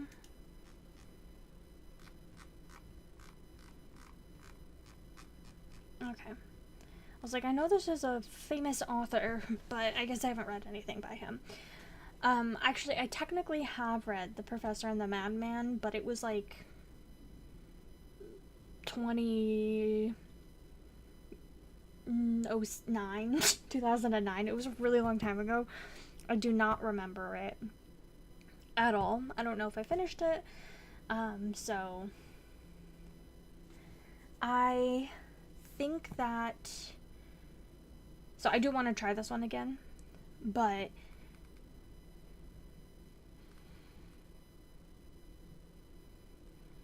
I don't know if any of these are particularly on my radar. Okay, Pacific.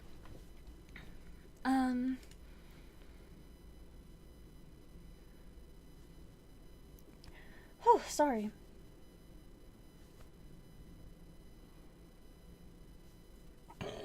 Excuse me. Okay, best-selling author Simon Winchester offers an enthralling biography of the Pacific Ocean and its roles in the modern world, exploring our relationship with this imposing force of nature. As the Mediterranean shaped the classical world and the Atlantic connected Europe to the New World, the Pacific Ocean defines our tomorrow.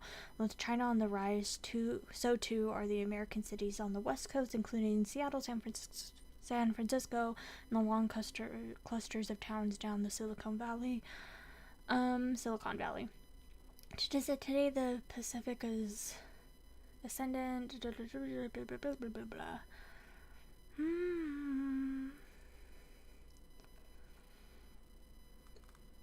I don't know. I've read some other books about.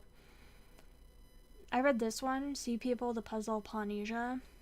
That one was so good. I don't know if this really.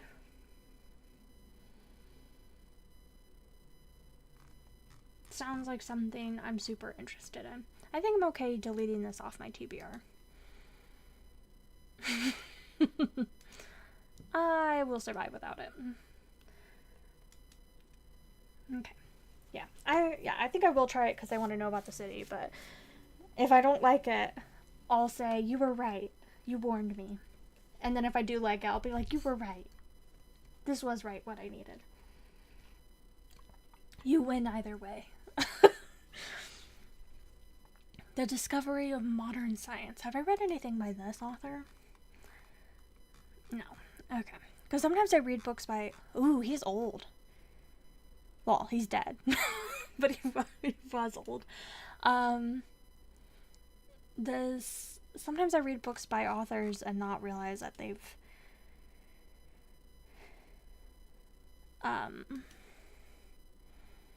that I've read more things by them. I don't know.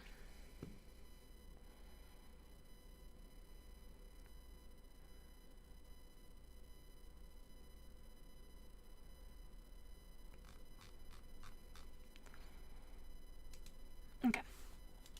A masterful commentary on the history of science from the Greeks to modern times, from Nobel Prize winning physicist Steven Weinberg, a thought-provoking and important book by one of the most distinguished scientists and intellectuals of our time. In this rich, irreverent, and compelling history, Nobel Prize winning physicist Steven Weinberg takes us across centuries from ancient Malthus to medieval Baghdad and Oxford, from Plato's Academy to the Museum of Alexandria to the Cathedral School of blah blah blah blah blah. He shows us the scientists of ancient and medieval times not only did not understand what we understand about the world, they did not understand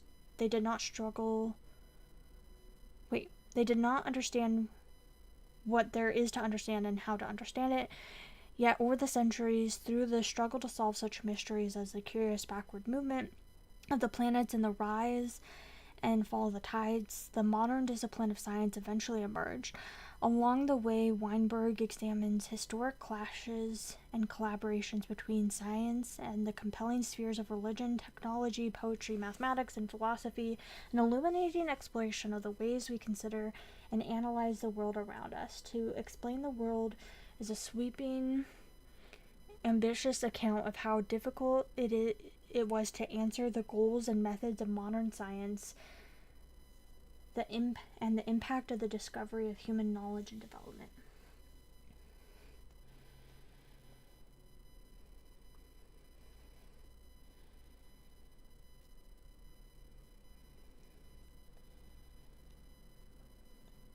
I don't know The Demon of Unrest, but Dead Wake I've heard really good things about. I also own like 5 books by Eric Larson, but they're like not ones that, like, even if I read them, I'm gonna still own them because Chris is the reason we own them. He's the one that's like bought them all. So whether I read them or not, whether I enjoy them or not, they're gonna stay on my shelves no matter what.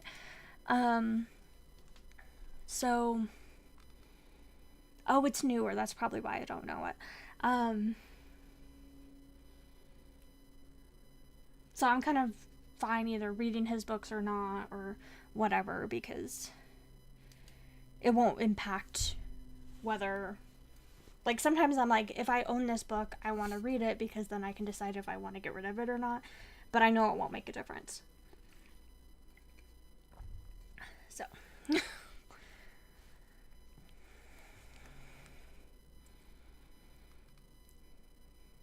okay, yeah, this is the bookstore that I worked at most recently didn't own Eric Larson books, so I wasn't.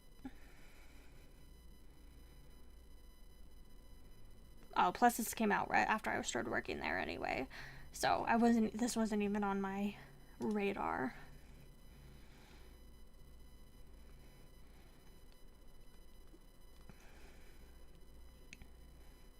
But Dead Wake, I've heard quite a bit about.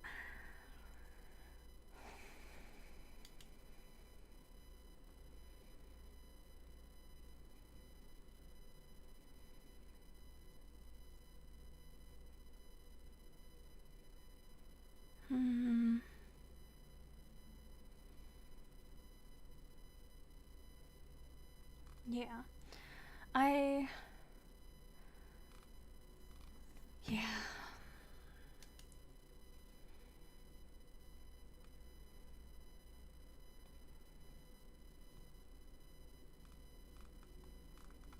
Yeah. I think I'll see how I go with this, with The Devil in the White City, and then either decide to read more from there or not. Okay, that is good to know, though. This one, it's so long. Damn. I mean, that makes sense. None of my friends have read it.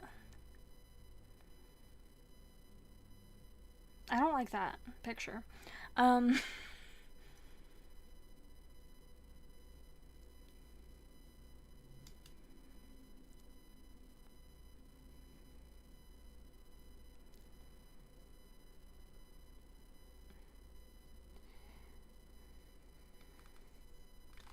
Okay, I think I would be. Oh, this person hated this book. Let's see.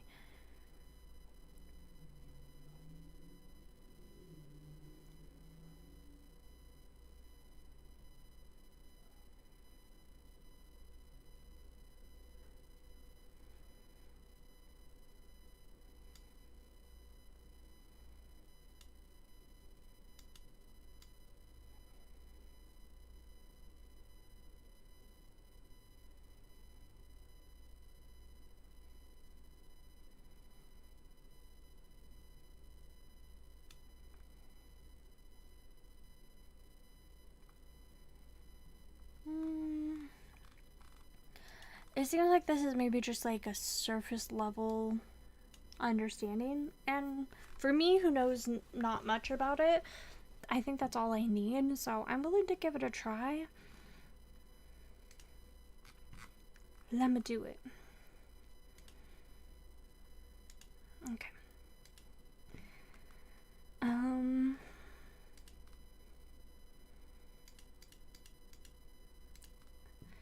The Professor and the Madman. Okay. The Professor and the Madman, masterfully researched and eloquently written, is an extraordinary tale of madness, genius, and the incredible obsession of 2 remarkable men that led to the making of the Oxford English Dictionary and literary history. The compilation of the OED, one of the most ambitious projects ever taken.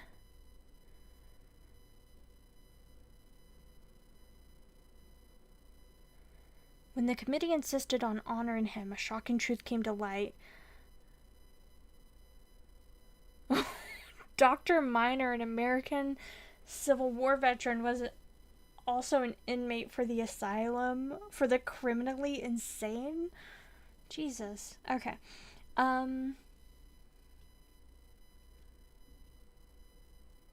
Dead Wake is good. It's one of your favorite nonfiction books. Okay, that's good to know. Thank you. That's the Lusitania one. Okay.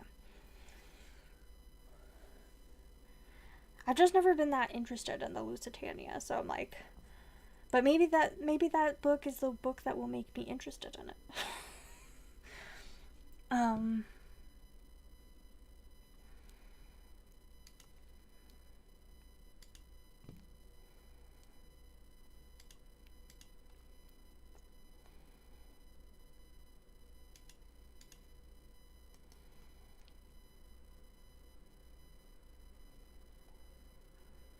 Miss Marjorie Banks, number 5 by Mrs. Oliphant. So this is one that Kate Howe has talked about a lot and loving the series. I don't know why this one specifically is on my TBR and not some of the other ones. It's definitely like the most popular out of them. I don't know why number 5 is out of all of them. Like, because this one only has 91 ratings. This one has 200, 200, 150, 200, 2,500, 200, 150. Like, that's so random. But apparently this is the one to read. So I'll try it, and then I can always go back and read the others if I really love it. Jesus, it's long, though. Returning home to tend to her widowed father, Dr. Marjorie Banks Lucilia, a woman doctor,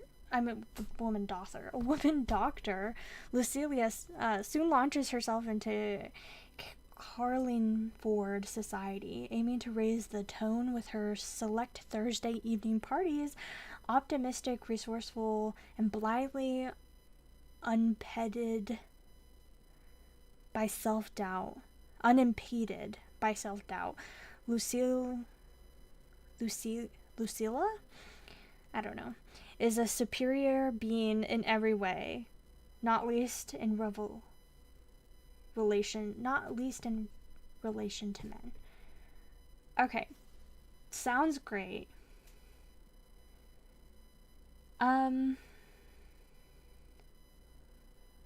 Even though I can't pronounce half the words. From 1965, a lady doctor. Yes, please. I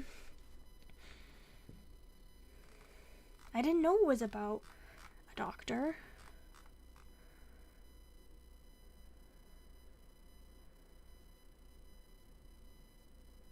Yes. Okay.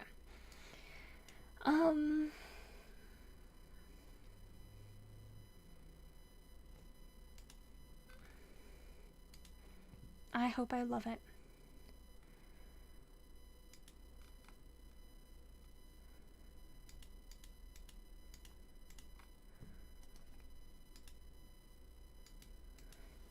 Okay. And it just got an audiobook this year, which is crazy. It took so long.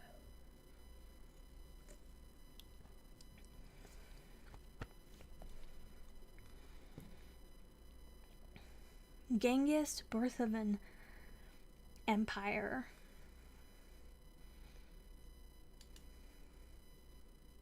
He was born in Temujin, the son of a Khan,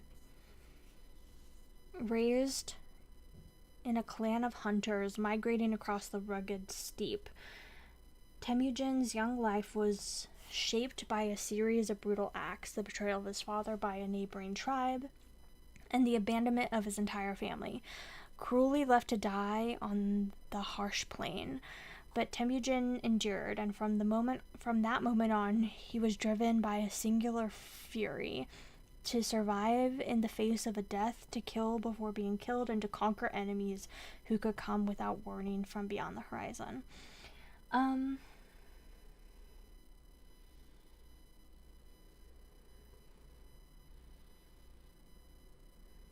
Okay, awesome. Thank you, Elizabeth.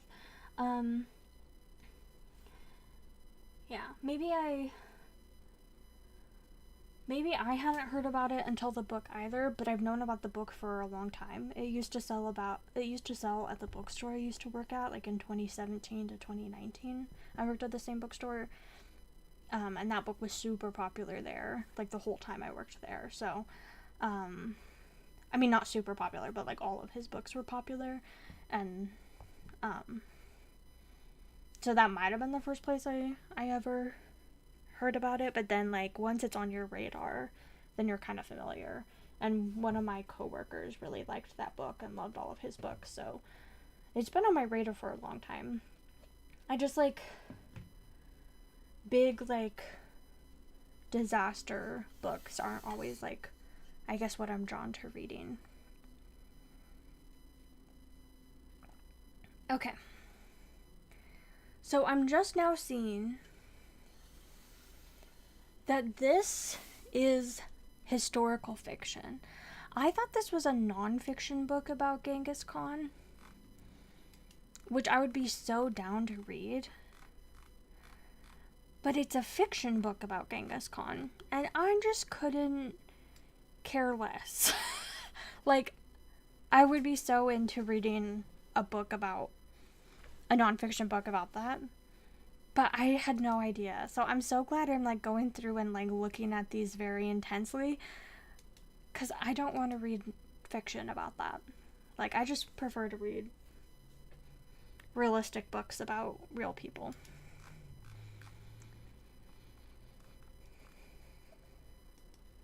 Okay, this book has been on my TBR for so long. Like, 8 years, and it just got an audiobook, and I'm so excited. That's a point to holding out for an audiobook. Even though I literally thought it would never get one and I'd have to hunt down a physical book and buy that and then read it, but nope. Good job, me, for being lazy. Okay, Britain is the home of... it's called Badgerlands, the twilight world of Britain's most enigmatic animal. Britain is the home of the badger. There are more badgers per square kilometer in this country than any other, and yet many of us have never seen one. They are nocturnal creatures who vanish into the labyrinthine underground sets at the first hint of a human, accompanied by the eccentricities and scientists who feed and study badgers. Accompanied by the eccentrics and scientists who feed and study badgers. Barkham explores Badgerland, a nocturnal world in which sounds and scents are amplified, and Britain seems a much stranger place, one in which these low-slung, snuffling, distinctively striped creatures gamble and dig, and live out their complex social lives.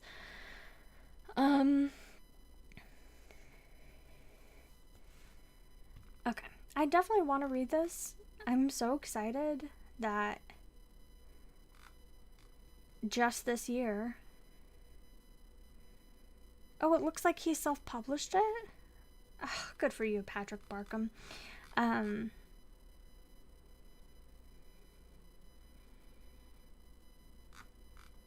But I'm so glad that there's an audiobook for me to listen to.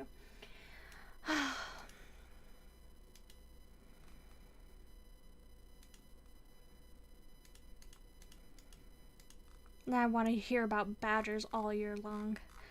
Oh, there's so many nonfiction books to get through.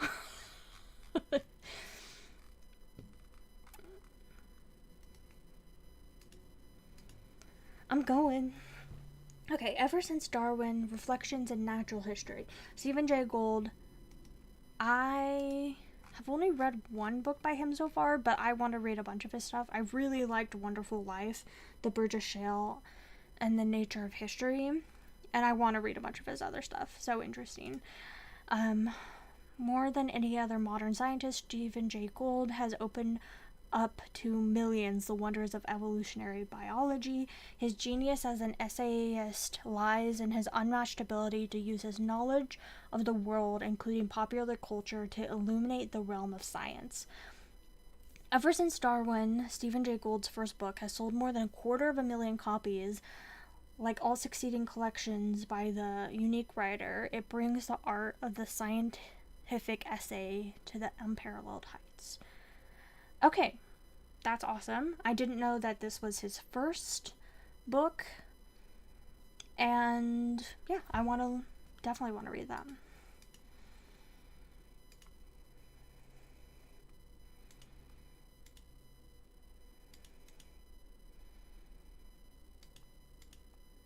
There's another Stephen Jay Gould for me to try. Hen's Teeth and Horse's Toes. Okay, so this is a whole history, reflections, and natural history. I don't know why I just have the first and third, but the more, as I start reading these, I'll add more of them onto my TBR. Is Stephen Jay Gould still alive? Well, maybe. He'd be old now. No, he's not. He's from 2002. It says right there. Damn, that's so sad. He was so young when he died. That's so sad. Ugh. That's bullshit. Okay. But yeah, I would love to possibly read his whole,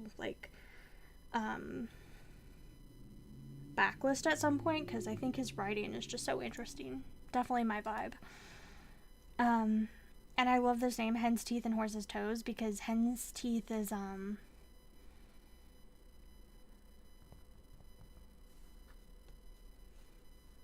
one of the ingredients for the spell in Dealing with Dragons, one of my favorite books and series of all time, so for sure. For sure gonna read that. Okay.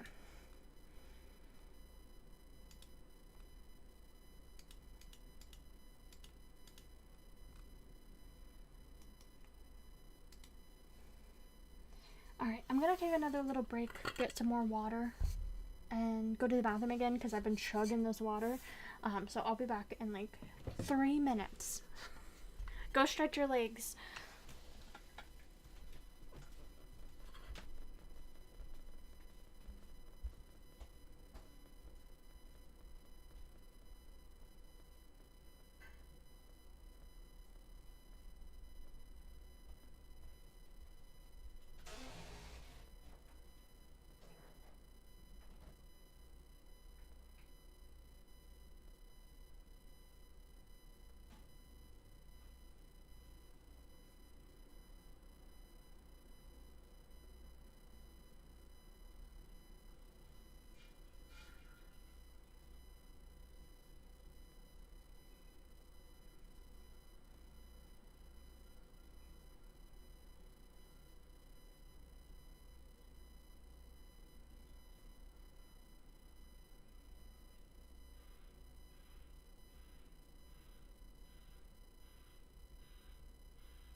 that was closer to 4 minutes. Sorry.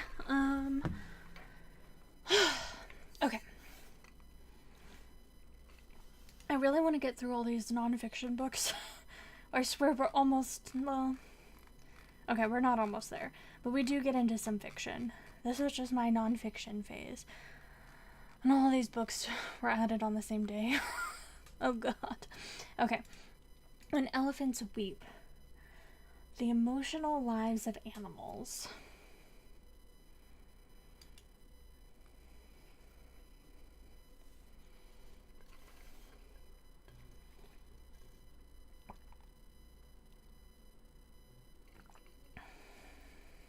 From dancing squirrels to bashful gorillas to spiteful killer whales.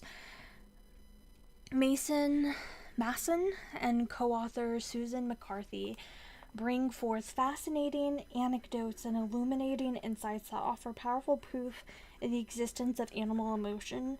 Chapters on love, joy, anger, fear, shame, compassion, and loneliness are framed by a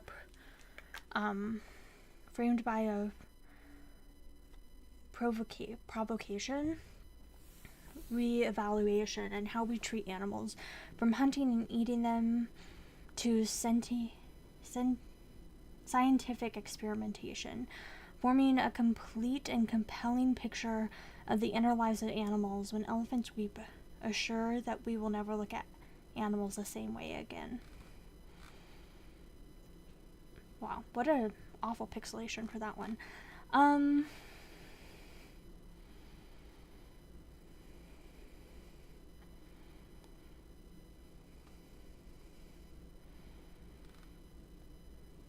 Is this a new book by Cy Montgomery? No, it's not that new. I've never heard of this one.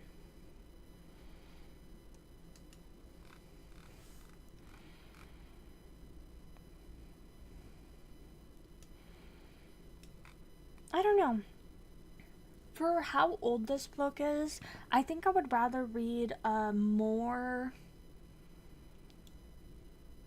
current book on the same topic. Because I feel like there's probably been so much more research in the past over 30 years that maybe there's a lot more actual scientific evidence to back stuff up than a lot more of this, like, just like anecdotes and stuff.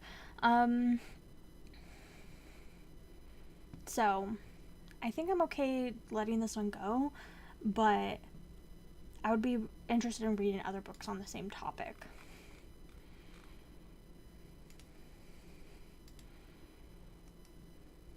Becoming a Tiger, How Baby Animals Learn to Live in the Wild. Wow, this cover is terrible. Oh, it's by the same author.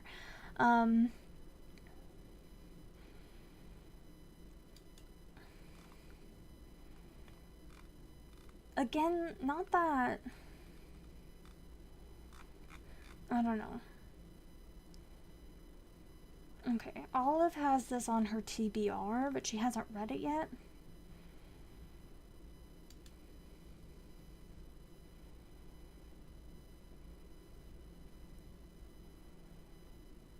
I don't know. Again, this book is just kind of old, and I just would rather read more.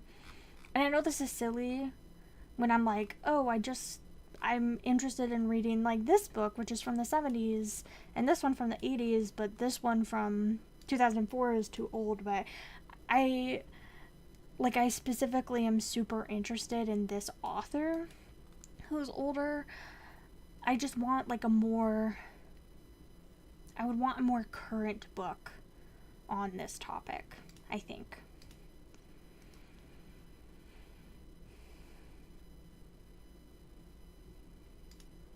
H is for Hawk. Ugh, okay. So, for H is for Hawk, I tried to read this book originally probably back in 2017, 2018. Probably right after whenever Olive was raving about it. I don't want to say ranting like it was bad. Olive was raving about it in 2017. So probably in 2016. So probably in 2017.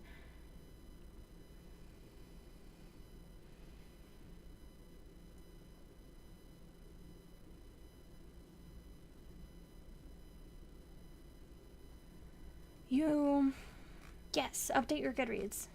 See, I'm a good influence sometimes. Not always a bad one. I did try to read this book, and I did like a soft DNF because I barely got into it. It was much more memoir-y than I was expecting, and I really struggle with memoirs. I do not tend to like memoirs. I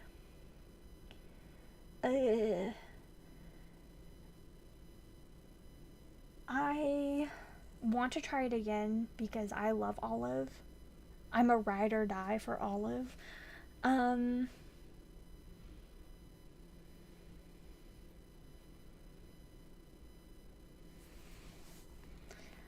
wonder if I should try to read The Goshawk by T.H. White.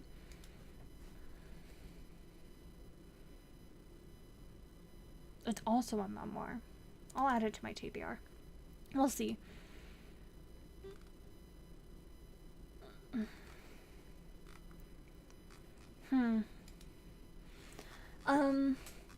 But I'll try it again, but it was very memoir-y. So I think if I know that going in, I think I was expecting more like science-y nonfiction, like the rest of the stuff I was getting into at the same time. Nature nonfiction, and this was much more like memoir. My personal recollections with hawks.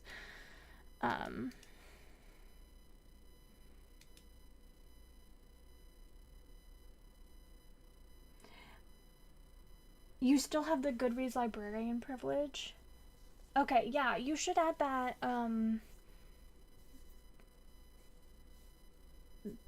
Did you need me to tell you what it's called again? That it's that short story collection. You should add it in on there, because I don't know, it was literally on there like a month ago, and then when I went to go add it, like, or whatever, it was gone, and I was like, who deleted that? Stop it, why are you being a menace? Okay, I'll pull it up. I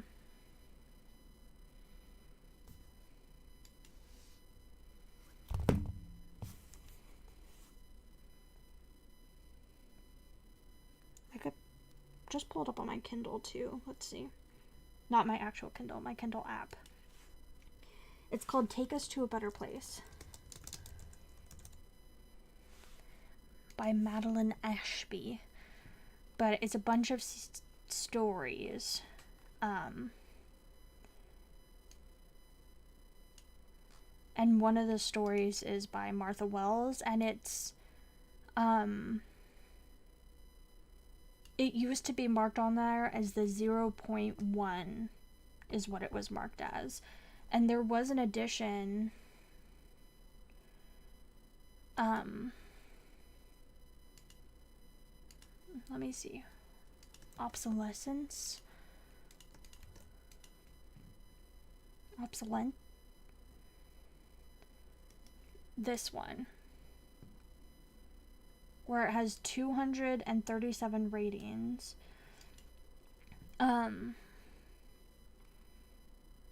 But it says, but then they deleted it. I had this on my want to read shelf.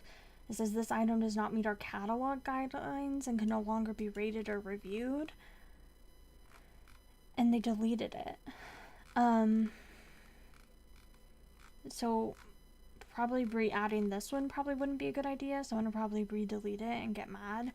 But I think you could re-add the other one, because that other one was an actual book.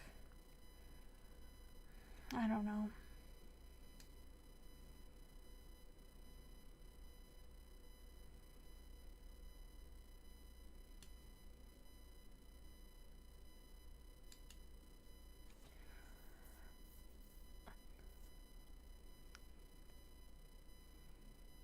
I think it was, yeah, it was posted online in 2018, and then it was a story 6 in 2019. So it was, I guess, earlier posted online and then was added to this collection afterwards. I don't know. But it's basically, I'm not very far into it, but it's like, I think maybe Murderbot going rogue is what this is. Maybe, I'm not sure.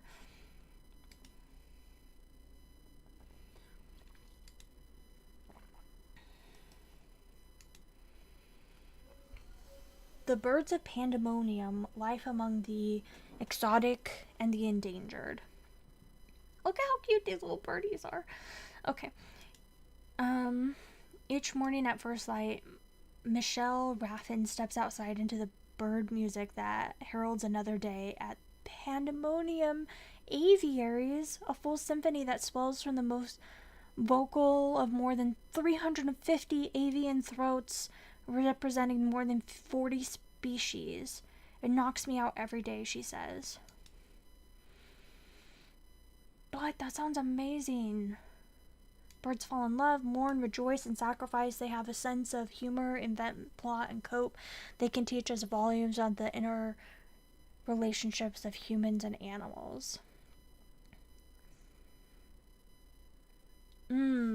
Yes, I want to try this.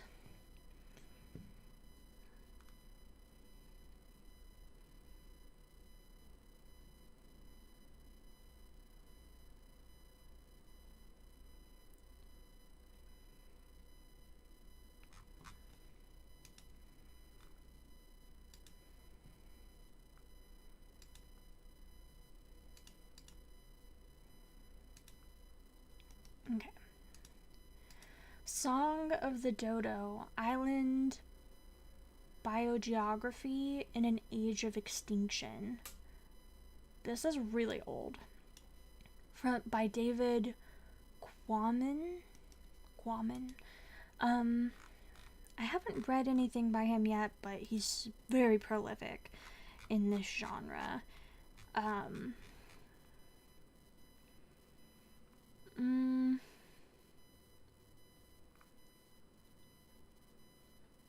surprised the Tangled Tree isn't on my TBR. Interesting. Okay.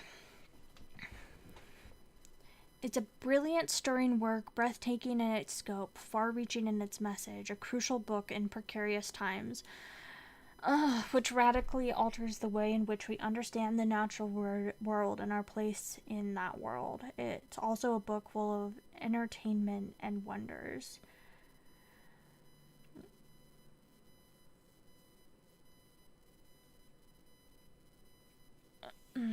Okay, we follow Quammen's keen intellect through the ideas, theories, and experiments of prominent naturalists of the last 2 centuries. We trail after him as he travels the world tracking the subject of island biogeography, which encompasses nothing less than a study of origin and extinction in all species. Why is the island idea so important? Because islands are where species most commonly go extinct. Because, as Quammen points out, we live as we age when all of Earth's landscapes are being chopped into islands like fragments by human activity. Through his eyes, we glimpse the nature of evolution and extinction, and in so doing, come to understand the monumental diversity of our planet and the importance of preserving its wild animals, or wild landscapes, animals, and plants. We also meet some fascinating human characters. This is so depressing. It sounds very interesting. I want to read it. But also, it's like, this book is so old. I bet that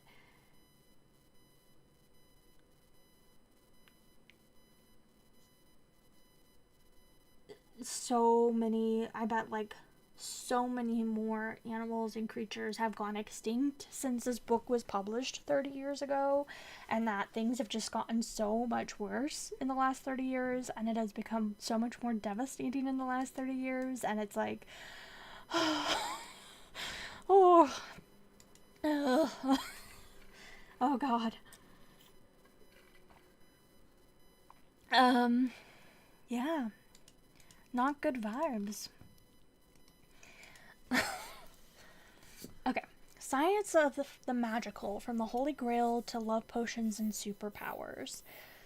Ooh, does not have very good ratings.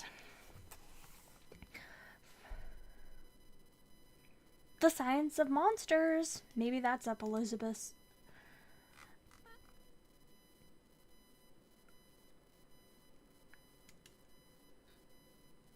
Sorry, I didn't finish my thought. Elizabeth's Alley, Elizabeth's.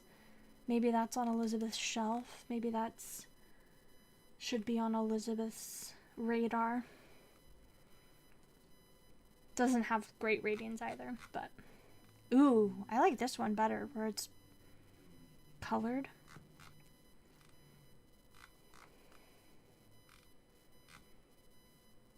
Sophomore level writing that draws tenuous connections with lots of filler. Maybe it shouldn't be on Elizabeth's radar. That's the word I was looking for, radar.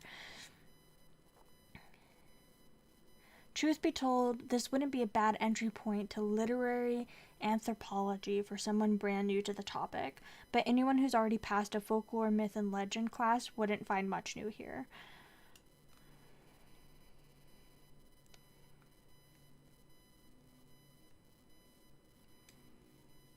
Oh, he's a person on NPR. Matt Kaplan. Who is this man?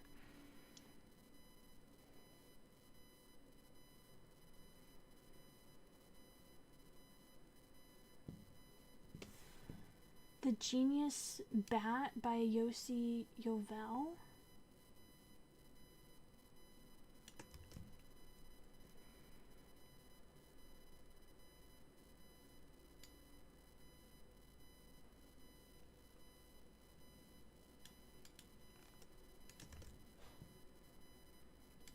I think this is already on my TBR. It is. It's... yeah. You know anything bats, I'm already on I'm on. Keep up, Elizabeth. No, I'm just kidding, sorry. It was foolish of you to think I didn't already know about this one. I'm like, I'm pretty sure I already know about that one, but I just love a book about bats. Although I haven't read that many. I still need to read this one, although that's fiction. Why are all these battle books coming up? It's bullshit. But the one that was really so good was the one about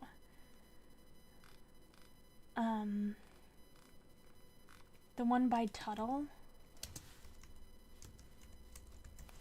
Was that his name? Merlin Tuttle. That was so good. I really want to read this one again. It was like the most prolific National Geographic bat photographer of all time. I didn't know Agatha Christie had a bat book.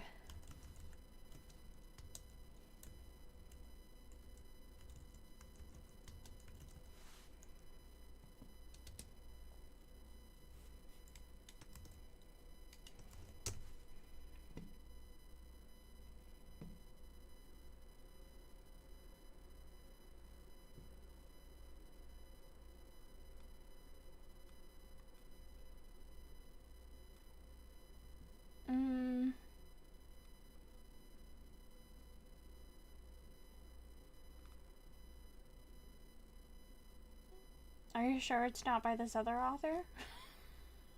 Mary Roberts Reinhardt?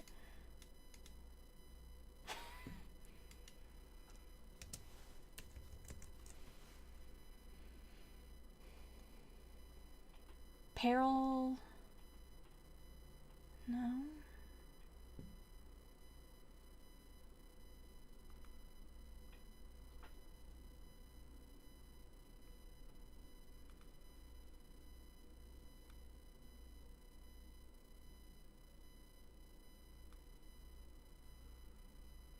I don't know what you're talking about.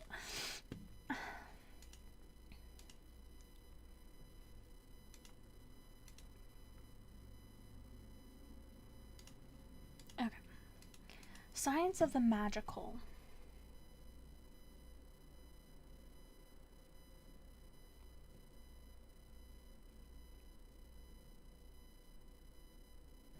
Oh, I thought you were talking, it was about an Agatha Christie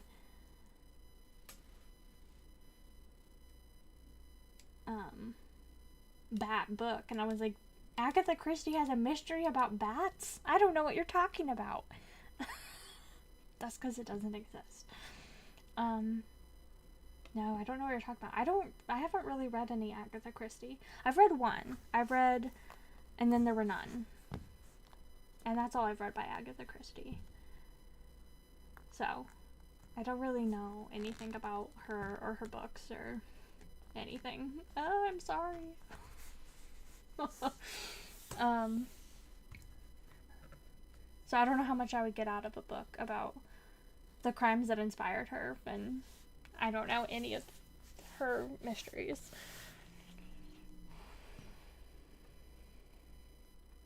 This engaging scientific inquiry provides a definitive look into the elements of mystical places and magical objects, from the Philosopher's Stone to love potions to the oracles from ancient history, mythology, and contemporary culture.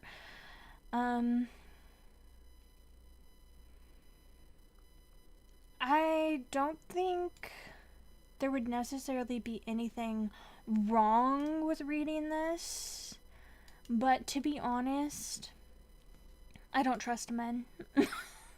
I would just rather read a book like this from a lady if I was gonna read it, and that's what I have to say about that.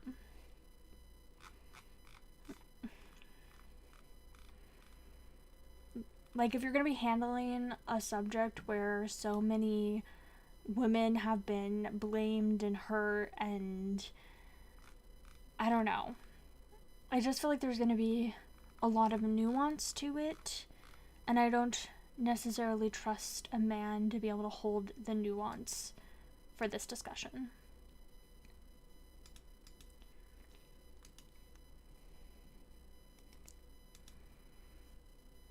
Catherine the Great, Portrait of a Woman. You know those, like, royal diaries?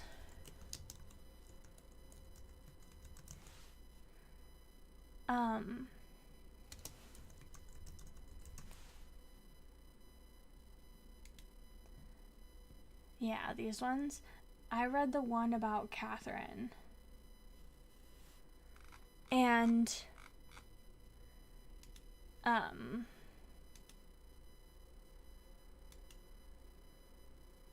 is it this one, but just with the stupid cover? Yeah, it's this one. I read this one, and that's, like, all I know about Catherine the Great. So I would really love to read a book about her that's, like, actually about her and not just, like, her prepubescent, like, journal. Fictionalized prepubescent journal. Well, not prepubescent. She's 14. She could have been pubescent. But that's, like, everything I know about her is I read this, and I really liked it when I was, like, 12. But I thought it was so interesting, but then I've always had this thought in the back of my head.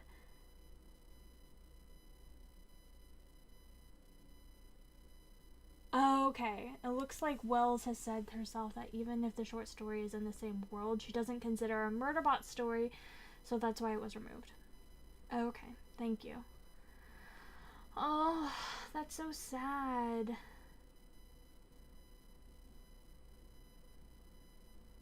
That's bullshit. Okay, well, whatever. Fuck you, Martha Wells. No, not really, but I wouldn't have even heard of it, though, if it hadn't already been in there. Like, it wouldn't have even been on my radar if it hadn't been on, like, in the Murderbot series. And I'm so glad that I'm reading it. So, I think that's weird that it got taken out. But I guess it's because it's not from Murderbot's perspective. That's why she doesn't want it there.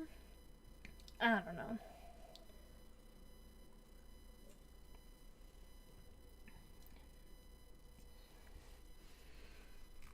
Anyway, it's always been on my radar to read a book about Catherine. But then I just never have. So I don't know if this is a good one to go with. If this is like the best book about Catherine the Great. I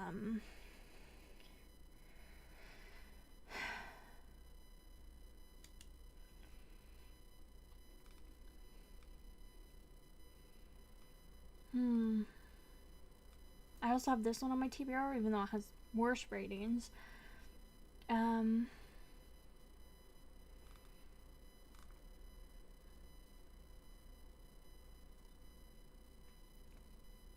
Potemkin, Catherine the Great's imperial partner.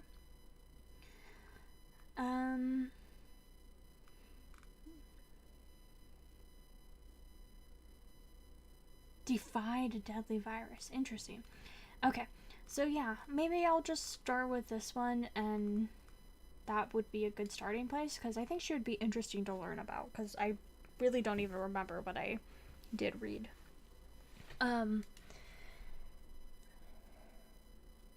Thank you for telling me that, Audrey, though, because I was so confused, because I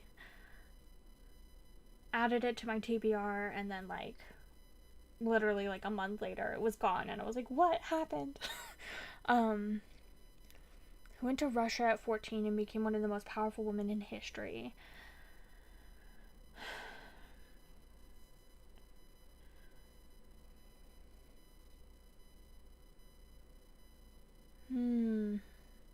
So interesting. Okay. And maybe I'll actually finally read it. It's so really long, though. Okay.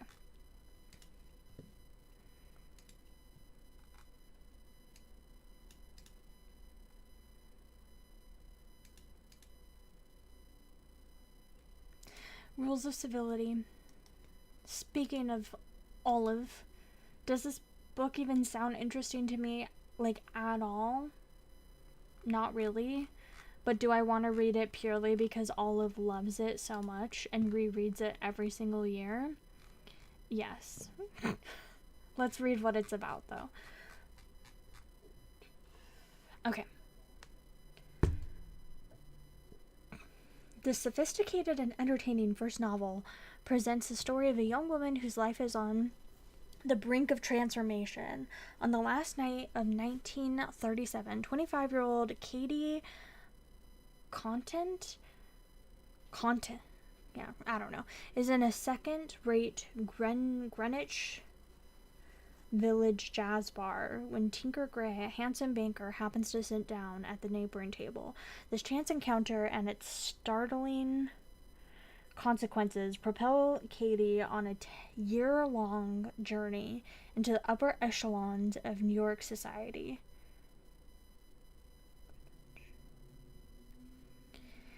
Where she will have little to rely upon other than a bracing wit and her own brand of cool nerve. With its sparkling description of New York social strata, its intricate imagery and themes, and its immensely appealing characters, Rules of Civility won the hearts of readers and critics alike. Oh. It does not sound my vibe at all, honestly. But I love Olive so much. I'm an Olive stan. And it's not even that we agree on everything, but I just want to try it. And if I don't like it, it's okay. But, like, I just want to, like, see what she sees. And maybe I won't get it, and maybe I will. But I just want to try. Is there a sequel? Oh, there's 2 novellas, maybe? Interesting. Is this a novella? No, it's a full-ass book. 1.5. Interesting. Okay.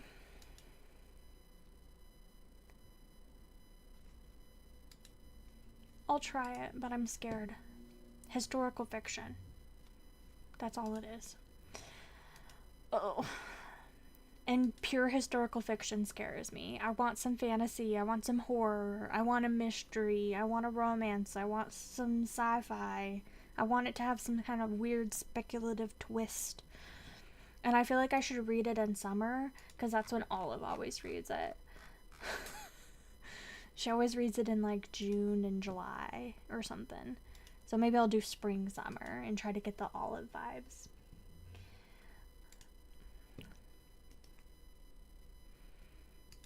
I feel like I haven't made like any progress, but that's okay. So I did plan on reading this a really long time ago, and then I didn't because I hadn't read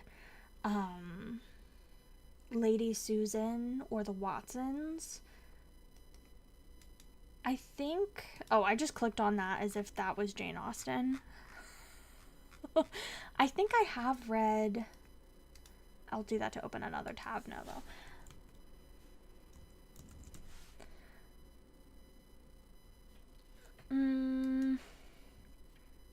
I think I have read the Watsons now, although I really don't remember it at all.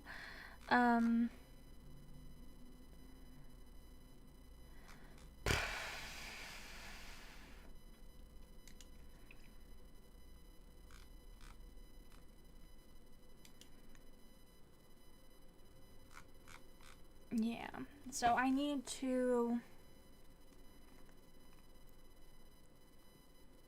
But since deciding not to read that in order to not spoil myself, I ended up reading Lady Susan.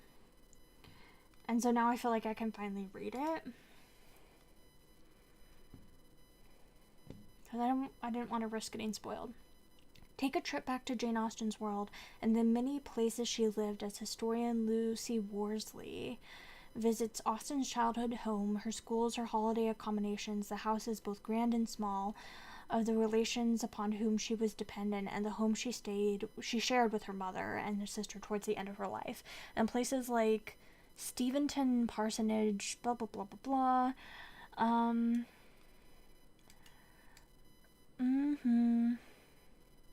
Yeah, I think this would be interesting to read. I really don't know a whole lot about Jane Austen's personal life, so I think that would be interesting.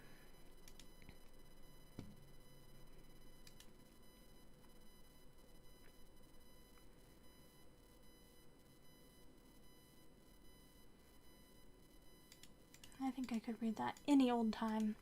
Oh my god, there's so much nonfiction. Which is great. I love nonfiction, but that's a lot back to back. But it is good because it's beefing up the nonfiction. We still only do have 2 gay books at this point, because in 2017 I was just starting to break out of the cult I was in. So there's only a couple gay books. The cult I'm in hates gay people, but starting to read more nonfiction, which is good. So I was also raised in a very anti-science household, so this is me breaking out of the cult, is starting to read all these science books, is me like, oh, I want to learn, I want to explore, I want to push my brain, I want to learn about science and all these things, like learning about evolution and all these different stuff. That was me pushing boundaries. Okay. The Courtiers. Splendor and intrigue in the Georgian court at Kensington Palace. Also by Lucy Worsley. Cult's bad. Yes, I agree.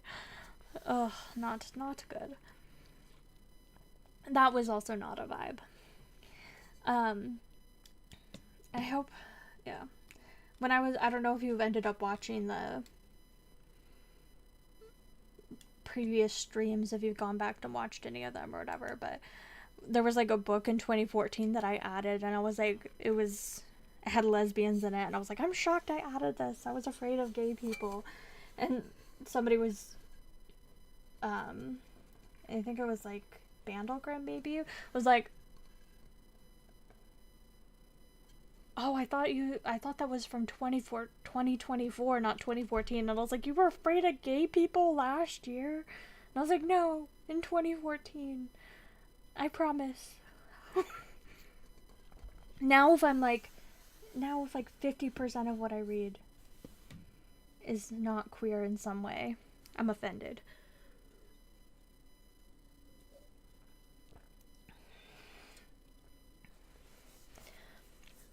Okay. Kensington Palace is now most famous as the former home of Diana, Princess of Wales.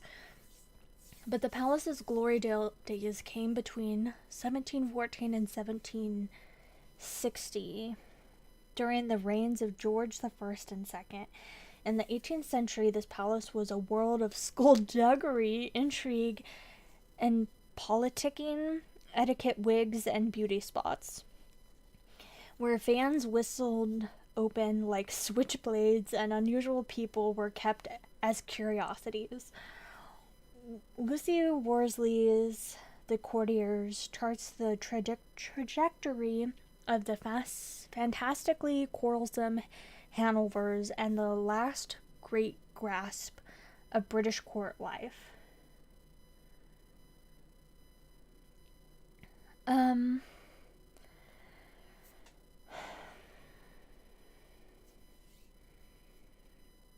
I think this is not something I'm actually currently interested in reading. I think, what else has Lucy Worsley written? Oh, she wrote The Art of English Murder, from Jack the Ripper and Sherlock Holmes to Agatha Christie and Alfred Hitchcock. I actually did like this book, but considering that I haven't read a lot of the authors that she was talking about, she just spoils everything, and it was very frustrating to read. I forgot this was the same author, but yeah, it was not good if you have not read a lot of the things like Agatha Christie and a bunch of the other stuff, if you're interested in reading them.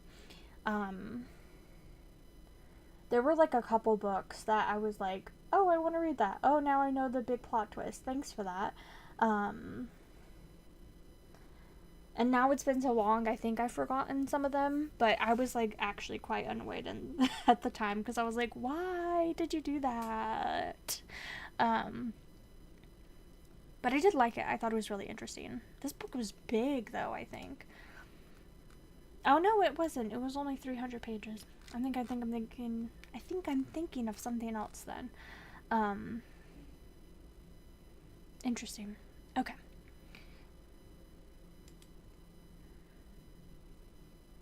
But I did like it. I think I would get more out of it now than I did when I originally read it in like 2017 or 2018. Yes, I am glad I am no longer a part of that organization.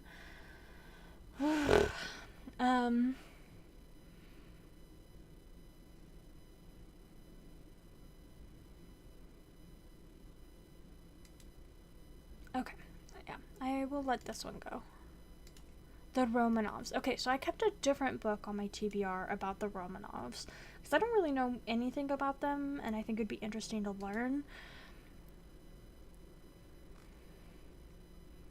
I don't know what, like, the difference was in the, like, ratings, though. Like, I don't know if one was supposed to be particularly much better. I think I have 3 on my TBR about the Romanovs. Oh, and all of them have the exact same rating. Cool. Thank you. That's so helpful. Okay. The Romanovs, the final chapter. The Romanovs. Okay. So this is just the end of the Romanovs. And so is this one. And this one is the entire expanse of the Romanovs. So I think this one might be better to read than this one. The Last Day of the Romanovs Tragedy versus the final chapter, because it's more recent, so there might be more discoveries that have come out in the 15 years between them. But this is a totally different subject. I think I'll wait until I get to this one to make that decision. I didn't add it until January 2020, so I'll make that decision then, but I think I'll keep this one on my TBR. Because if it's like a 300-year history, that seems like that would be interesting, and it has high ratings, and I don't know anything about the Romanovs except for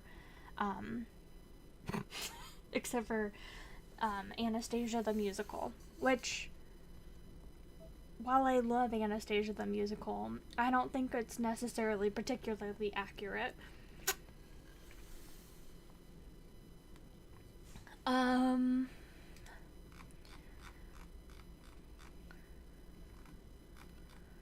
Oh, we're making progress.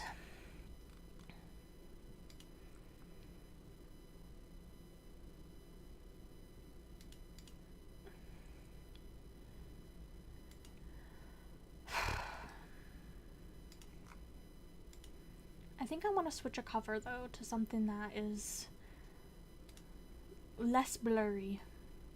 Yeah, this one's less blurry. Okay. The Witch, A History of Fear from Ancient Times to the Present. Also, another reason I might want to read... Oh, I already closed it. But the other two Romanov books seems like they were on the same subject, and one is by a man and one is by a woman. And again, I don't know.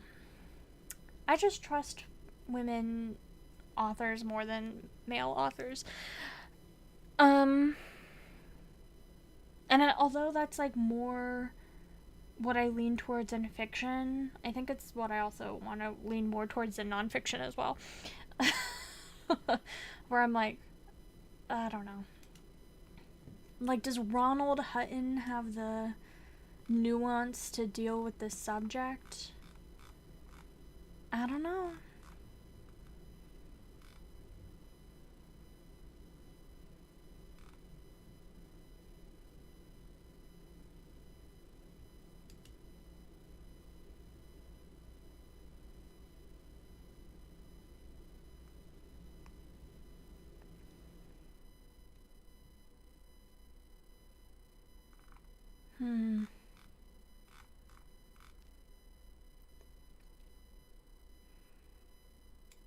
Okay.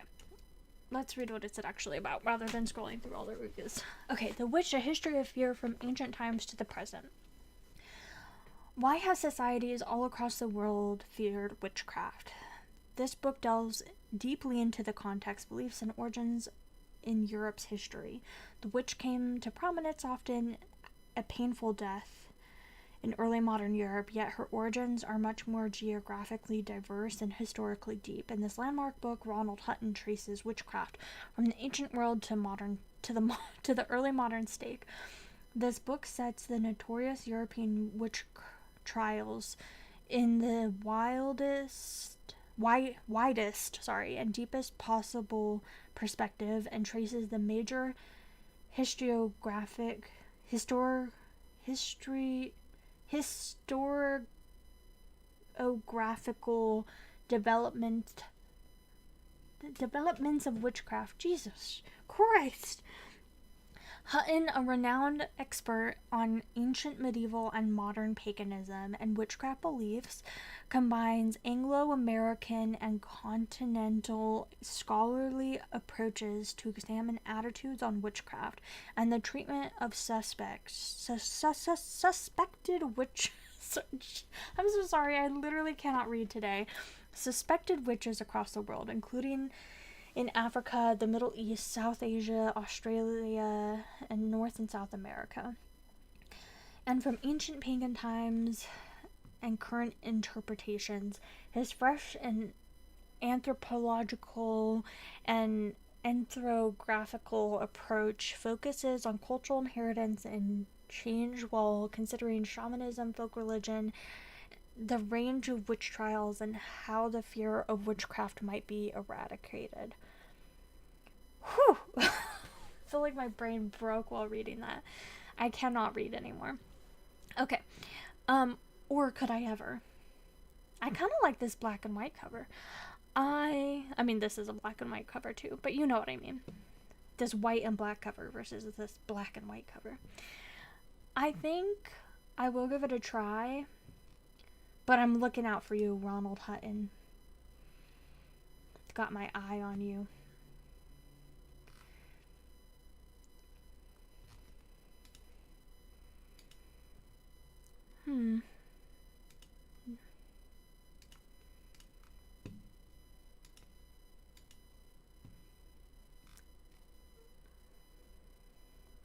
I just... interesting.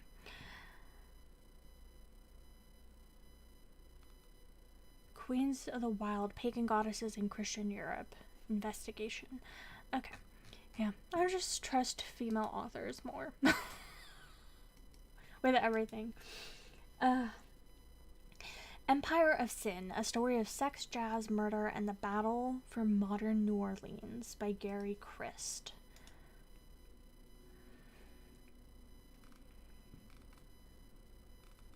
Okay. So I haven't read anything else by this author.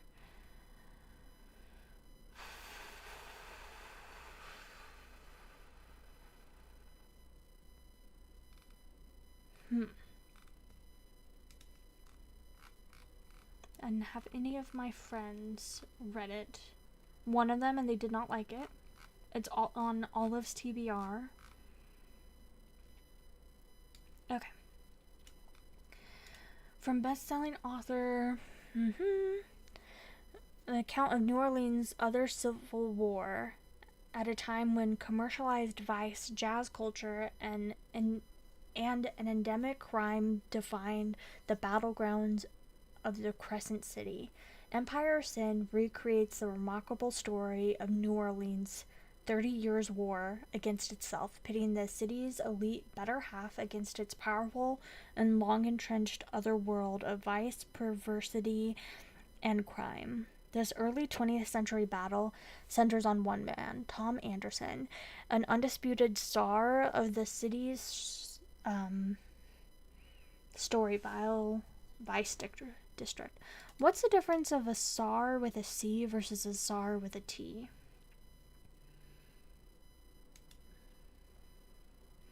SAR, sometimes spelled SAR, is an informal title used for certain high-level officials in the United States and United Kingdom, typically granted broader power to address a particular issue.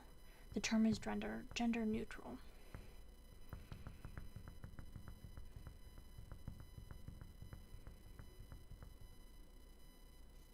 It originates from the name Caesar?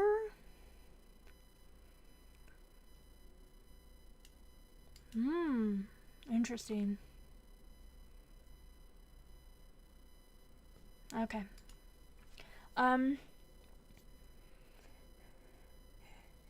Who fights desperately to keep his empire intact as it faces onslaughts from all sides. Surrounding him are the stories of flamboyant prostitutes, crusading moral reformers, dissolute jazzmen, ruthless mafiosi, venal politicians, and one extremely violent serial killer, all battling for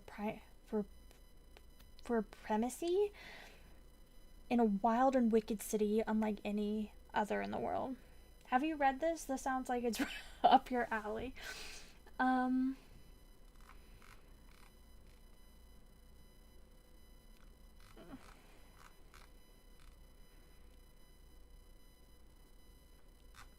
It sounds... I don't know. I do like books about, like, the beginning of forensics and, like, stuff like that, and it seems like it might play a little bit into that. And I am more interested in that than, like, modern true crime stuff. I'm not really interested in at all, so I will give it a try. Okay. The Making of Victorian Values. Decency and Dissent in Britain. 1889 to 1837. A history of pre-Victorian England likens elements of the period to those of today's world.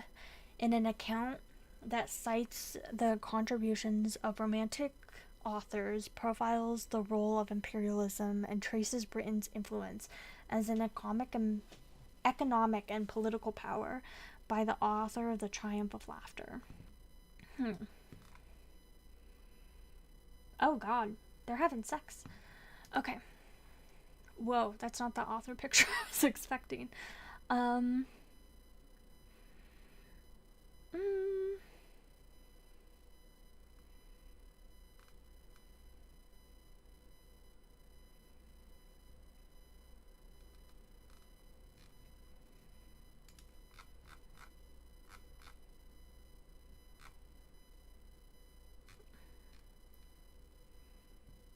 okay, I don't think I care about reading this anymore, but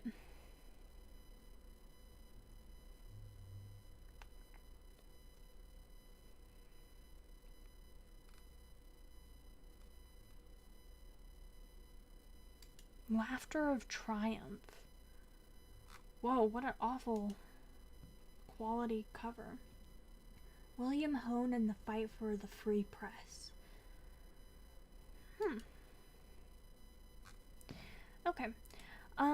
Yeah, I think I'm okay to let this one go.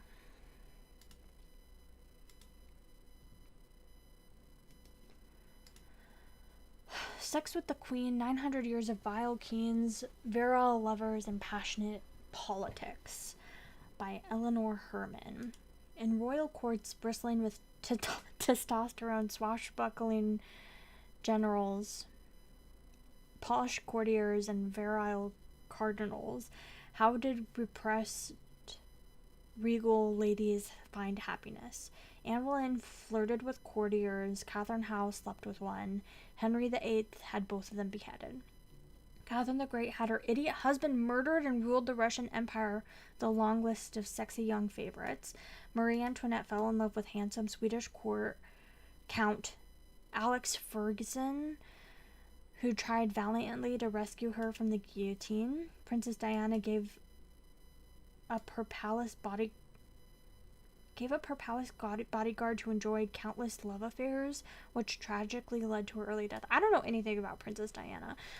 In this impeccably researched and scandalously readable follow-up to her New York Times bestseller, Sex with Kings, Eleanor Herman reveals the truth about what has historically gone on behind the closed doors of the Queen's boudoir.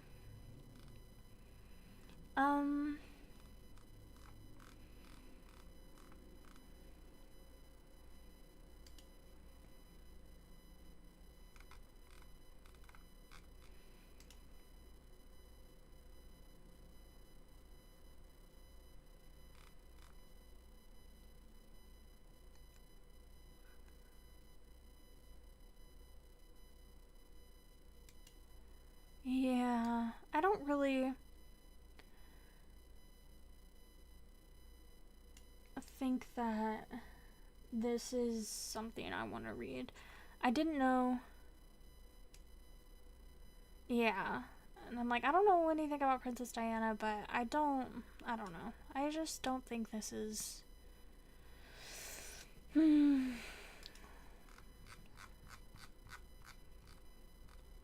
what I want to read.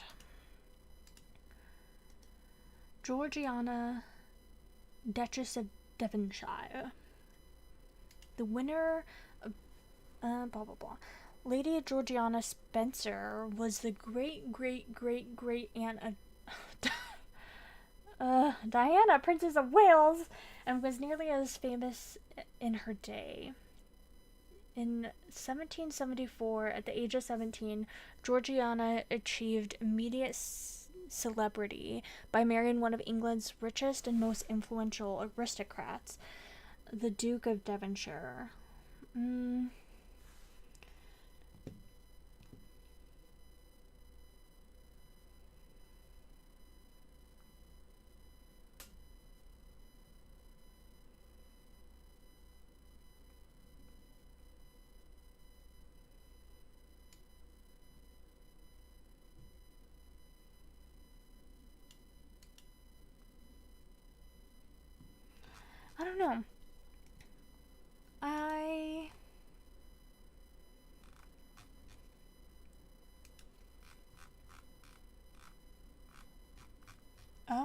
made a movie about this.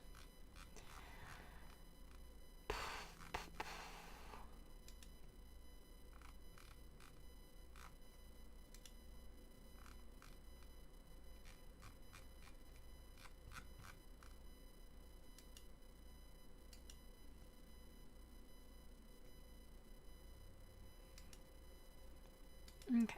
I think I'll give it a try. I was just double checking. I do own it. So I think I'll give it a try, but I don't know that I'll necessarily love it. You're abandoning. Rude. Rude. Have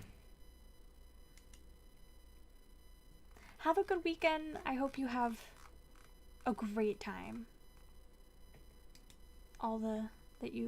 That the weekend goes by so slowly. This is the longest weekend of your life. In the best way possible, obviously.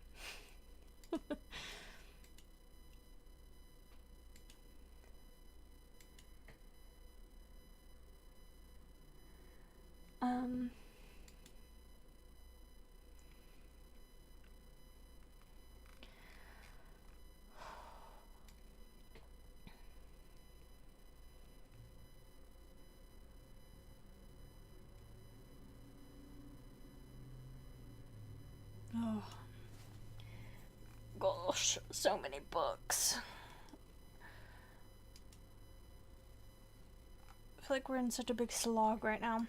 I'm gonna switch from the Barnes & Noble. I think I'm gonna switch to the Penguin Classics. Although, I might not even keep this. The Way We Live Now. I know Steve Donahue really loves Anthony Trollope. I have never read Anthony Trollope, so I don't know. I'm scared to read him because his books are just ridiculously long. I don't know who. I guess I should look up Anthony Trollope. What's the best book to start with? Reddit, help me out.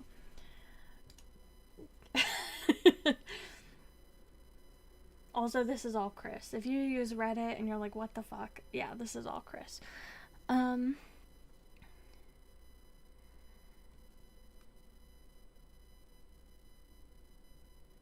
I second the Barset series, but I didn't start with the Warden, which isn't that good. I started with the Barchester Towers.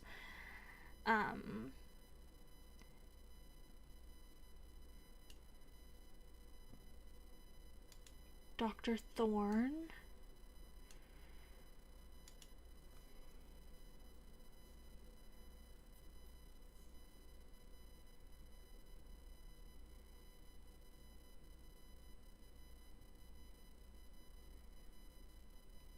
Okay. Because this one's like 800 pages. God help me. Barchester Towers. Dr. Thorne. Okay. How long is Barchester Towers? Only 400. Definitely better. 500 in these editions, but these are supposed to be some of the best editions. I don't know. Okay, let's read the descriptions of both of these and see if either of them even sound good or if I should just delete Anthony Trollope. I think the reason The Way We Live Now was specifically on my TBR is because that's like what Steve was recommending.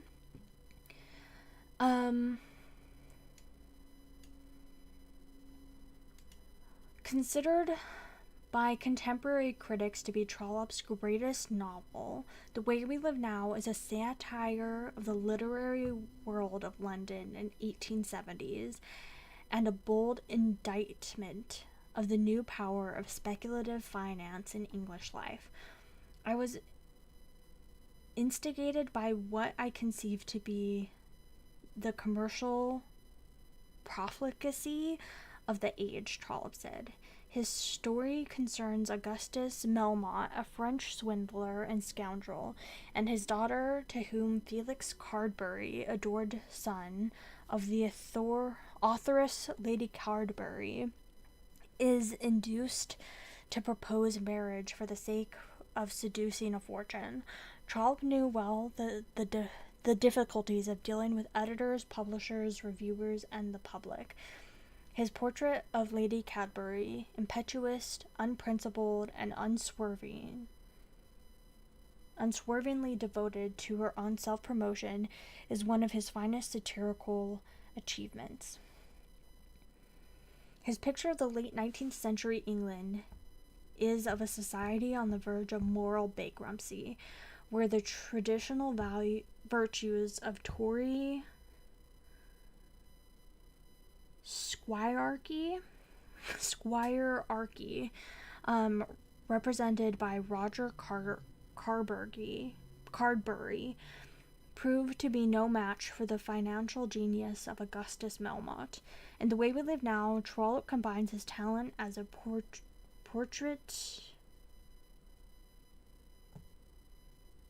artist. He portrays these people. I don't know. I know what it is, but I just don't know how to say it. Portraitist, and his skills as a storyteller to give us life as it was lived more than 100 years ago. Jesus Christ. I'm so bad at reading. But I understood it. I just can't read. Okay. What does Barchester Tower said? I think this is... Do they have the exact same tags? Not quite, but almost. Okay. I never saw anything like you, clergyman. You were always thinking of you, clergymen. You were always thinking of fighting each other. After the death of Dr. Grantley, a bitter struggle begins over who will succeed him as Bishop of Barchester. And when the decision is finally made to appoint the evangelical Dr. Prouty rather than the son of the old bishop, Archdeacon Grantley, resentment and suspicion threaten to cause deep divisions within the... I don't know what that word is. Diocese?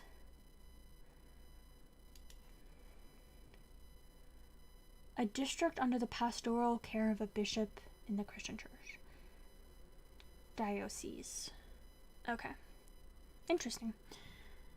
Even though I struggle reading out loud so much, I swear I know what the words are most of the time, unless I say that I don't know what they are. Like, I know what the word is, it's just, for some reason, I have a hard time when I'm reading out loud, reading it out loud. Like, all of a sudden my brain forgets how to pronounce the words, but I know what the word is and means a lot of the time. I just, it's that, translation of the pronunciation or the translation of having to read it. If I don't know what the word means, I usually will let you know. And I had no idea what that is. And that makes sense, because I've never heard that word a damn day in my life. Trollope's masterly depiction of the plotting and backstabbing that ensues lies at the heart of one of the most vivid and comic of his Barchester novels, peopled by such very different figures as the saintly warden of Hiram's Hospital, Septimus Harding, the ineffectual but well-mannered new bishop, and his terrifying wife, the oily chaplain, Mr. Slope, who has designs both on Mr. Harding's daughter and the fascinating would-be femme fatale, Signora Vessi Neroni. Interesting. Okay, I think I actually could really enjoy these books. I don't know which one would be a better shot for me. Oh yeah, let's see what Kate says. I feel like Kate is the person to go off of. Okay, so Kate enjoyed this one more. Let's see what Kate says in general.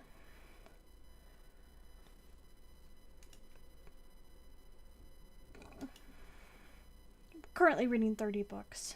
Wow. Is that how you spell trollop? Okay. The Belton Estate, The Vicar of Bullhampton, Can You Forgive Her? Lady Anna, Framley Parsonage, Dr. Thorne. Those are Kate's favorites. Although where Kate and I definitely differ, or she does like a lot more like Christian forward books than me. So that is something to be like wary of, I guess, because it seems like some of these are like very Christian centered, but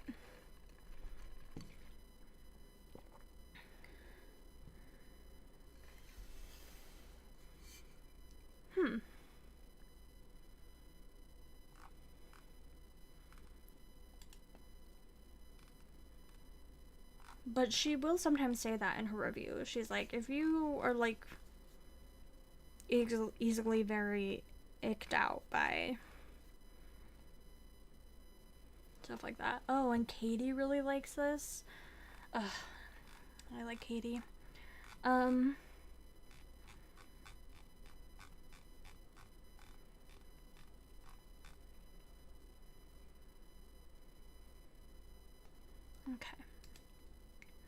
I don't know. I'm having some trolla paralysis.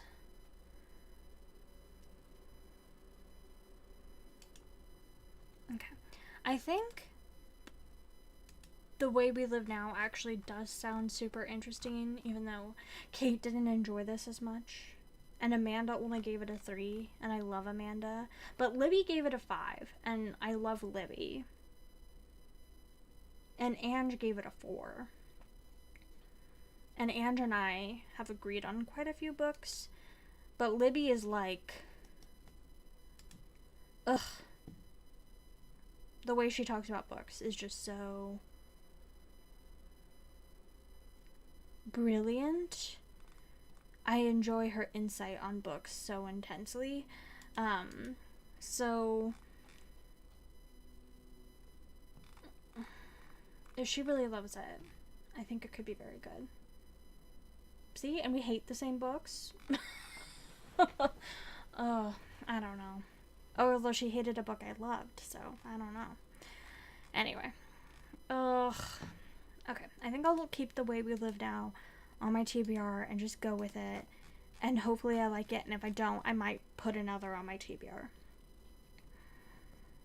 Obviously, I'm very much struggling with this decision.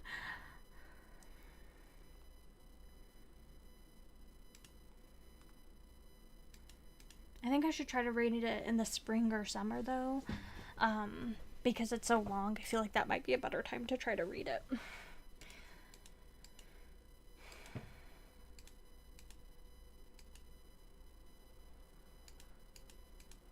Okay.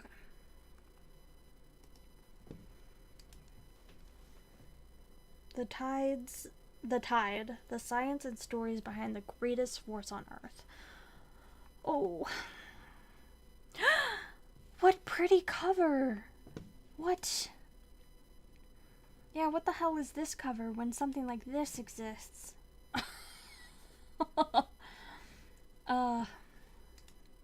I'm sorry, I just love an illustrated cover. Like, I do like this other cover.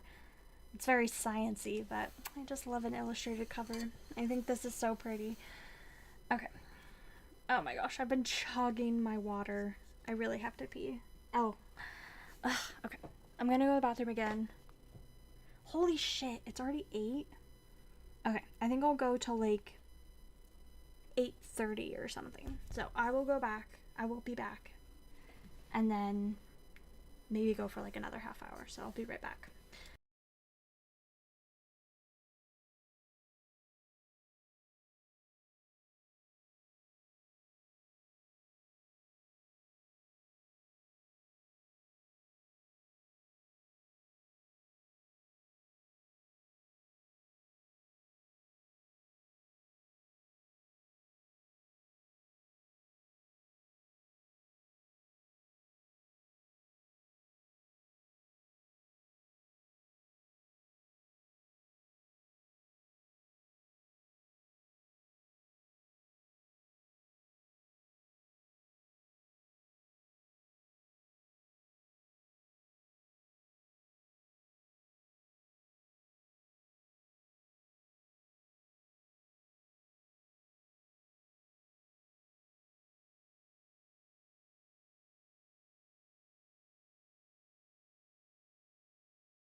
Okay. Sorry, so many breaks this time. I just like chug water and then it goes straight through me. Although this book doesn't have a good rating.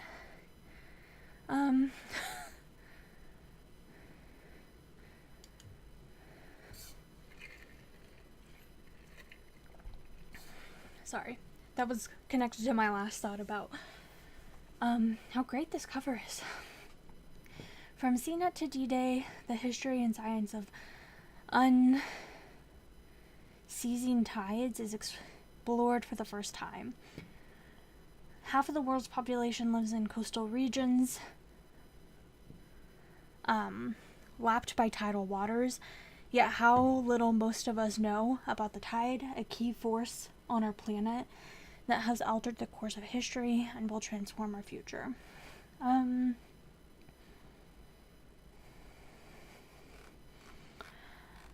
Why is the rating so bad? Okay, so it's mostly gotten 3s and 4s, so it's not like it's getting a lot of 1s and 2s, although it has gotten 9%. That's not too bad.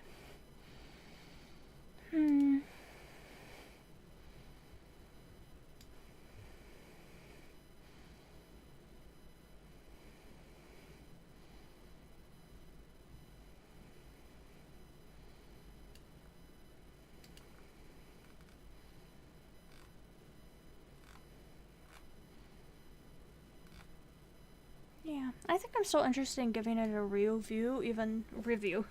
a read, a try.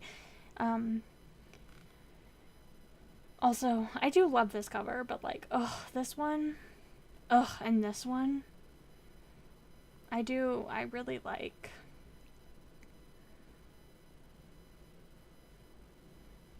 I really like illustrated covers so much. I don't know if they're like too cutesy and saccharine for some people, but for me, I just lap them up. I feel like this would actually be a good like summer book. Not even spring summer, just like straight summer. Okay. Le Morte d'Arthur, by Thomas Mallory.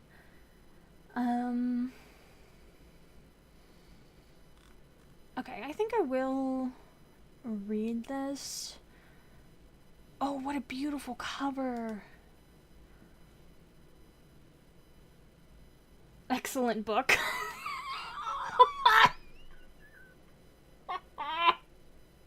That's so helpful. Thank you so much for that. I love that. This is stunning. Aubrey Beardsley. Who is this illustrator? Oh, really old. I think I know this illustrator. Yes. I definitely know this illustrator. Because Chris and I were like looking at artwork that we might want to put on our walls, and we were looking at these illustrations. I like them a lot more than Chris does. He was like, I don't think I want that on my wall. And I was like, how would you not want that on your wall? Anyway, we were having an argument about it. Not like a fisticuffs argument, obviously, but just like mostly just me ragging on him about being like, what? Look at this little fawn. How do you not want this little fawn on your wall? Ugh, what a weirdo.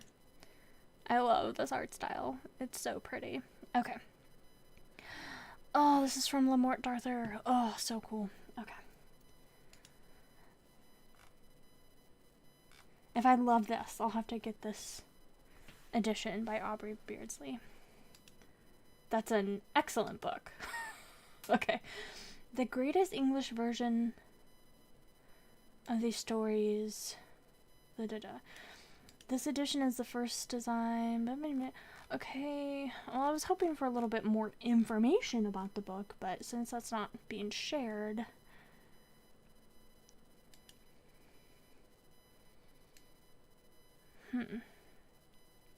I definitely want to try to give this a read. I did recently read, by recently I mean probably, I don't know, in the last 6 months probably, the one by Howard Pyle, the story of King Arthur and his knights.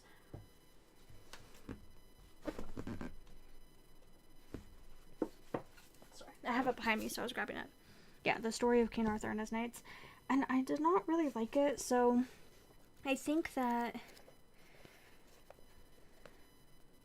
I'm worried about reading Le Morte d'Arthur, but I'm still interested in at least giving it a shot and seeing if it will work for me. So it's a classic, a fantasy, and historical fiction.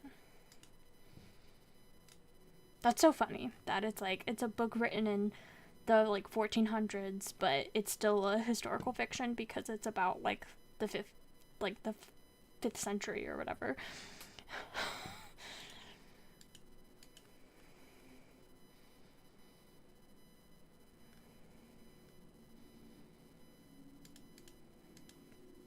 When did I read that Howard Pyle one?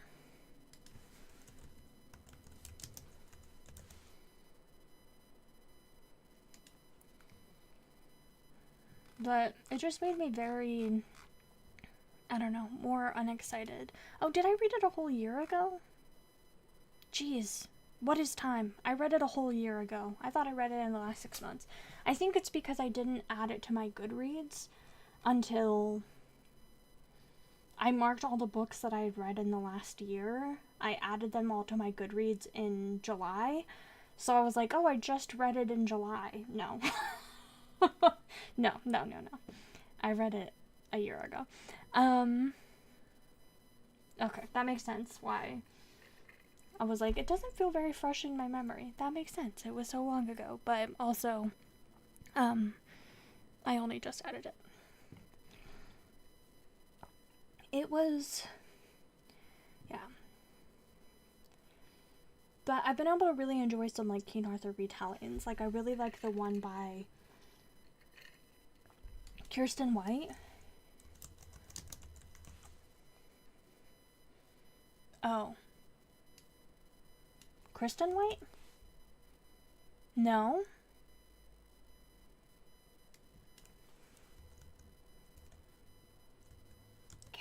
Camelot? Oh, that's how you spell it. Kirsten White. This one, The Guinevere Deception. The books on their own, like the first one is not as amazing because it's so fucking confusing. Because it needs to be read as a complete whole series. Like, I think if I read it now, I would like it a lot more, even maybe. I'm not sure. Because, like, they really build on each other. It's like, it is so confusing because you have no idea what's happening. And then as it goes along, I'm like, oh my god, it's so good. I really love this trilogy. So I'm like, I think I might be more a fan of, like, retellings rather than, like, more original mythos or whatever. Oh, more Jane Austen.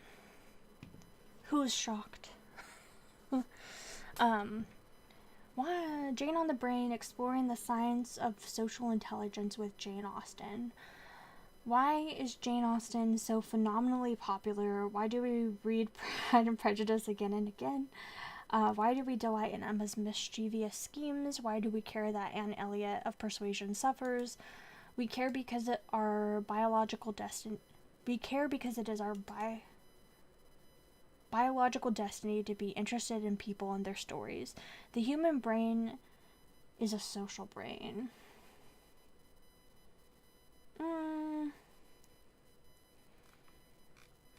Yeah, I don't really care about reading this.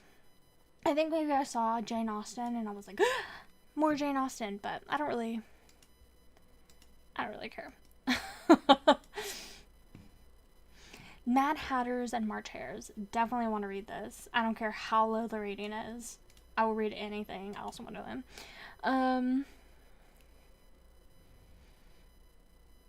From the master anthologist Ellen Datlow comes an all-original weird tales inspired by the strangeness of Lewis Carroll's Alice's Adventures in Wonderland and Through the Looking Glass and What Alice Found There. featuring stories by Shauna McGuire, Catherine and Valente, Delia Sherman, Genevieve Valentine,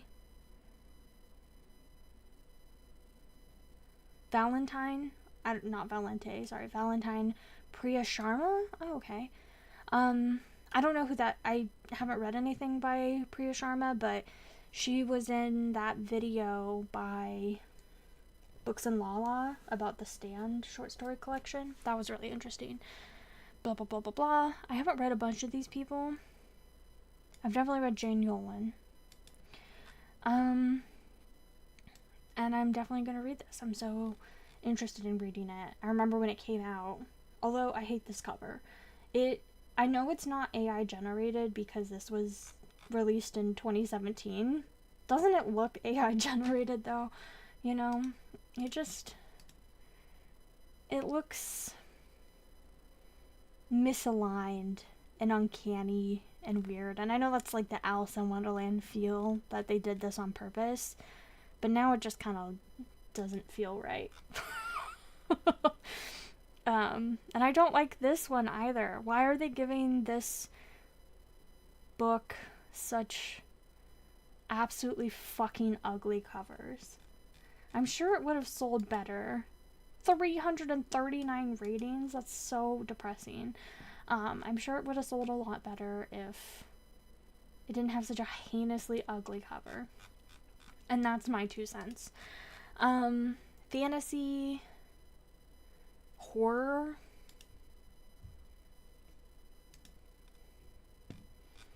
I can always add more later, but those are the 2 main ones I'm gonna do.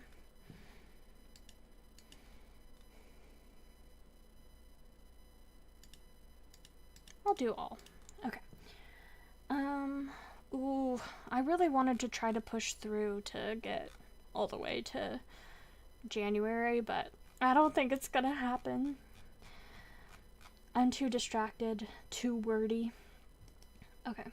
The Mysterious Benedict Society. I cannot believe I have not finished this series. This is so fucking depressing. I started this so long ago. Do not read what this is about. But mystery. I really love this children's series. I've read the first 2, and for some reason, I just haven't read the 3rd. And I really need to, because I've read the first one twice. I read it originally in like 2010, and then I reread it in like 2015. So now it's been 10 years since I've read it. I really want to reread it to see if it's still a 5-star, the first one. But I can't do that because I haven't read the 3rd book yet. And I'm like, I want to read the 3rd book to see... I want to finish the series, well, I think there's more than 3 books now. But there were just 3 when I started. This one only came out in 2019. So... And now there's a prequel. Jesus Christ. So if I just read them originally, then it would have been fine. But I haven't, and I've lollygagged, and I don't know. Okay. I don't know why I've put this one off so much. Only a few years left to finish the organization. Yeah. And I'm getting so antsy about wanting to get to reading on these. I have a lot of ideas about how I want to get to reading them.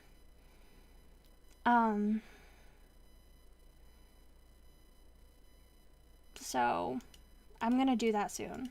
Starting to chip away at the oldest books. But this is good. It's helping me delete a lot of books off of my TBR. What did it say it was? Mystery? That's it? Fantasy? I don't know. It is fantasy, and also it's like... doesn't feel like fantasy. Like, it does and it doesn't. I'm just gonna put it in mystery, and I can always add more as I go. Hi, Bruna, by the way.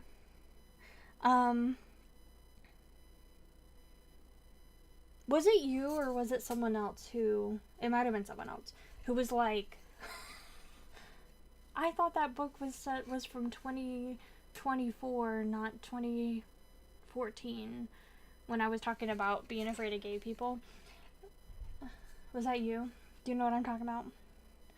Sorry, that was so long ago. Like, a whole month ago. My brain hurts. I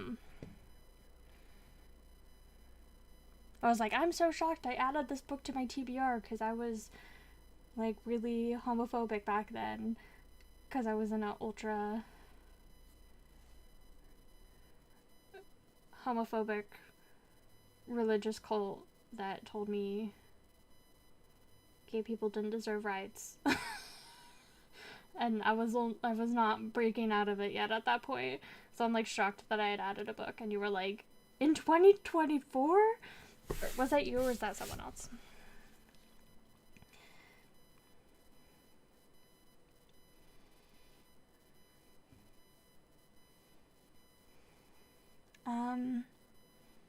Okay. I think that's everything. Oh yeah, and oldest sequels. Oh, I need to read this book. Okay, it wasn't you then. Oh, who was it? I need to go find it on my old stream because it was just so funny, and I'm like, oh god, I really hope I reiterated enough. I'm like, I swear, I love gay people now. I am gay people now. I'm like, if books aren't gay now, I'm upset. I don't know. Okay, I don't think it was you. For some reason, I was like, was that Britta? But then, the more I was thinking about it, I was like, I don't think it was you. And I need to go back and watch and see who said it, because I don't remember. I just wanted to reiterate. I love it when books are queer now. Okay. Mort. I also need to make a plan to start reading through all of the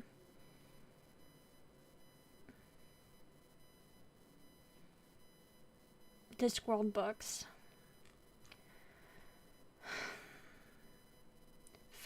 Fantasy. Yeah, I guess that's the only thing it falls into.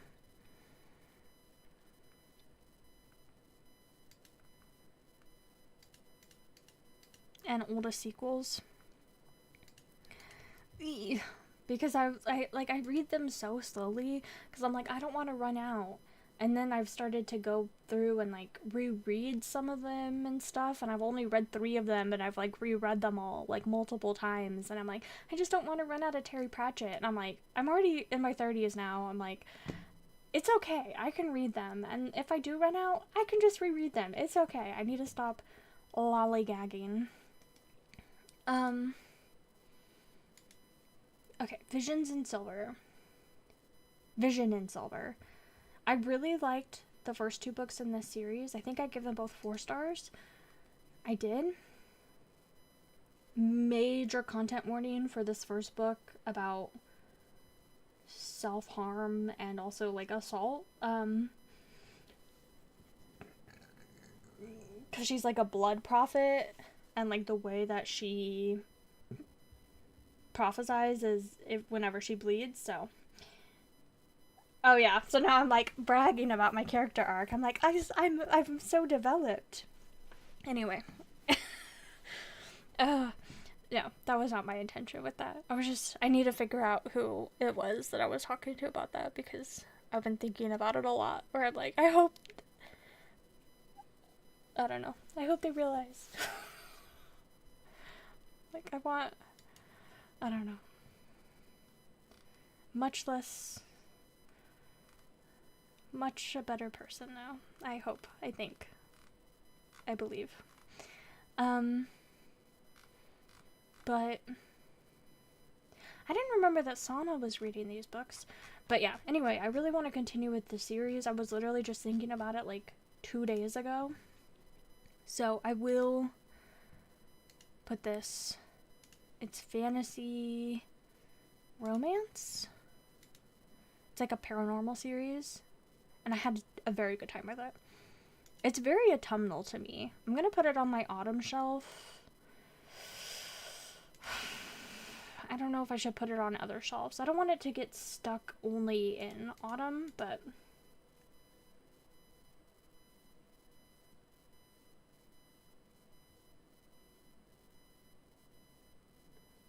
start and not finish 140 series. Wait, unintentionally or intentionally? Because that's like, that's how many ongoing series you have? Or like, you've started a series and you're like, oh, I don't want to finish this. Because those are two very distinctive things. And for me, I have both. Unintentionally, okay. Because I also have 140 ongoing series. Well, now it says 130, although I know there's a few in there that I have not added, so it's probably closer to 140 series that I need to continue on with. But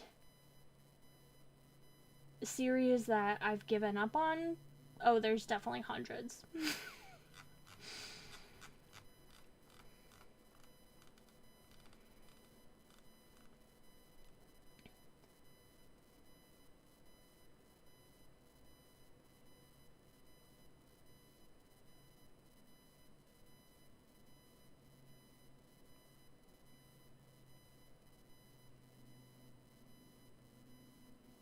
Oh, yeah, series that were over and the author decided to write more. Yes. Yes. I definitely have some of those on my list. Or, like, this one was on my list for so long, and I was always meaning to read the second book, but there was never any rush because the third book wasn't out, and the third book was meant to be published for so long, and I never was rushed to read it because the third book was just not getting published, and then it finally did in 2020. So now I'm like, oh, okay, yeah, now I can read the second book. Because it's like the first book and the second book came out a year apart, and then this one didn't come out till 4 years later. I was like, oh, I'm not going to rush to read that. And it was supposed to be a 4-book series. I think for this one,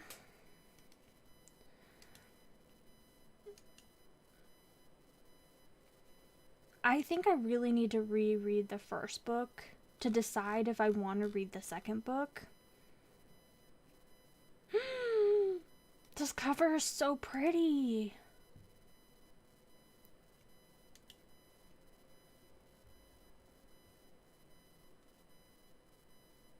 Ugh, I'm gonna add it. Ilona Andrews has kind of been hit or miss with me, but I'll try it. Okay. I'm such a cover whore.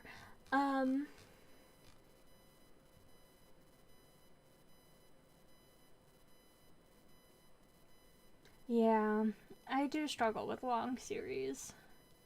And, like, if the series is amazing, yes, incredible, I love it. If the series is, like, good or fun, then it's like, ooh, why? Like, why are there so many? Like, if the series is, like, good, I don't want that many books, you know? Like, I feel like there's a lot of those, like, cozy mystery books that are, like, 3-star books or maybe 4-star books, and it's like, I don't need 17 4-star books. I'd rather have, like, 2 or 3 5-star books. Me personally. I'm also worried about reading Grace Draven now because I did really like this book when I read it, Radiance, but then since then I've DNF'd 2 books by this author. So I feel like I need to reread Radiance before I commit to reading Eidolon? I don't know.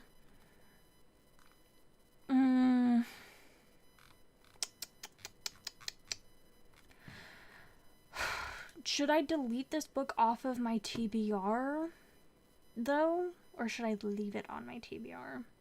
I guess I should leave it, but I'm gonna add Radiance onto my next in series, because then that reminds me to go pick up the first book again.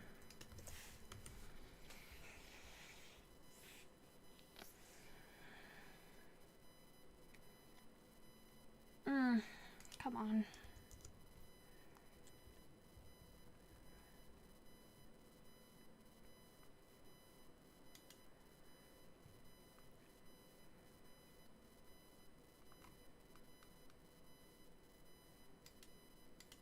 Okay, I'll try it.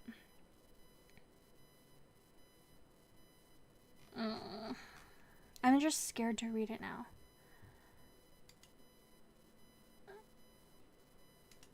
I didn't say why I wasn't enjoying this, but I got a quarter of the way in before I DNF'd it, and then this one had a lot of rape. And it's not like, it was like bad rape. You know how sometimes there's like good rape in books where it's like the main hero or whatever is just like being really rapey for no reason, or like, I don't know, like there's like for some reason we're supposed to find the fact that like the main characters like sexually assault each other is like attractive and fun for some reason. Like The Love Hypothesis by Allie Hazelwood, she like kisses him without his consent when they're like total strangers and he's at his workplace. Like, if I was at work and a total stranger kissed me, like, Jesus Christ, like, that's not sexy, that's not fun, that's creepy and weird. Like, it's not like, and like the author's like telling me that this is like fun and cute, and it's not fun and cute, it's creepy and weird. And like, this was not that. This was just like, we were being told that this was bad, but it was just like too much to read. I could not handle it.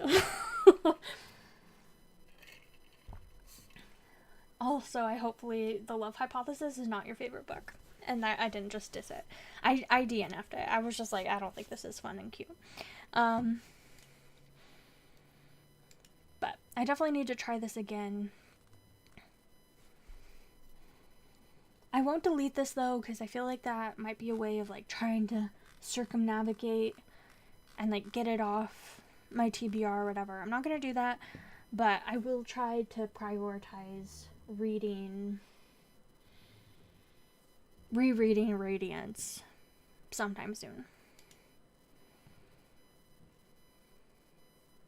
Maybe I'll even add Radiance to my oldest sequel as like a stand-in for What's Its Face actually being my oldest sequel, to make myself read it. Okay. Romance, fantasy.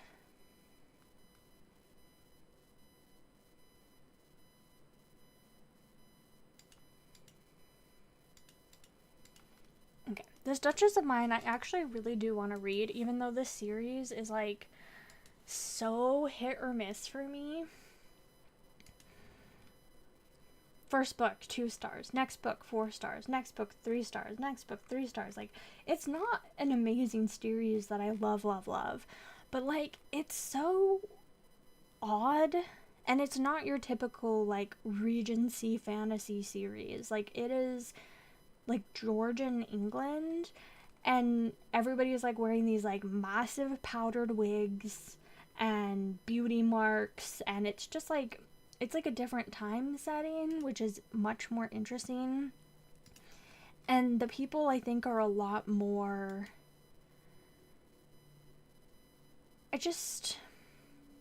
there's like some morally grayness going on with some of the characters and stuff like that. I think it's quite interesting in this series. And I've been wanting to continue on with it for a really long time, and I just haven't. It's always kept slipping to the back of my mind for some reason. So I'm really excited to keep going with it, and I don't know why I just haven't prioritized it, so I will prioritize. I was gonna try to read it this month. I don't know if I'll get to it, but sometime definitely soonish. I want to get to it. Historical fiction, romance.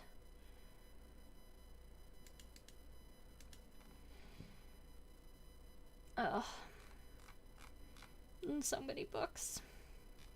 I've made really, not today, I haven't made good progress, but in general, I've made really good progress.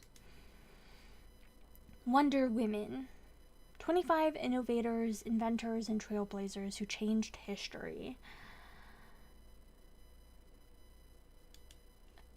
Alice Ball, the chemist who developed an effective treatment for leprosy, only to have the credit taken by a man. Mary Sherman Morgan, the rocket scientist whose liquid fuel compounds blasted the first U.S. satellite into orbit. Huang Daopo, the inventor whose weaving technology revolutionized textile production in China centuries before the cotton gin. I love... Oh, I thought this was children's nonfiction. It does not say that it's children's. Okay, I was gonna say, I love a children's nonfiction. Doesn't say that it is.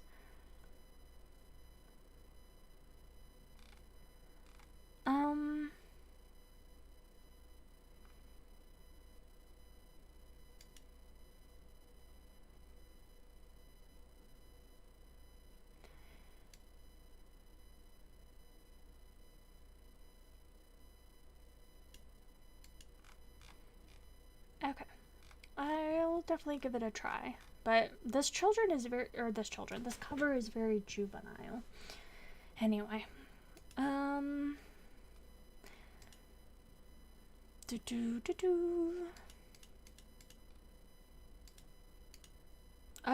should this be in science or... I guess this can be in science and in history. I feel like this is one of my first nonfiction crossovers.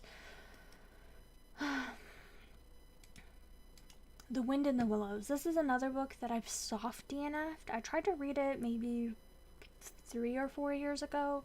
Could not get into it. Wanted to try it again though. So I left it on my TBR.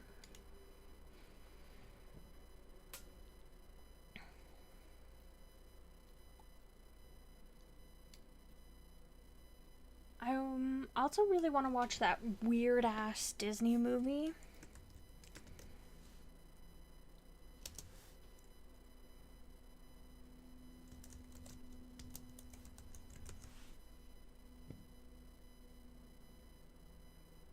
This one, the 1996. Maybe it's not Disney. I thought it was.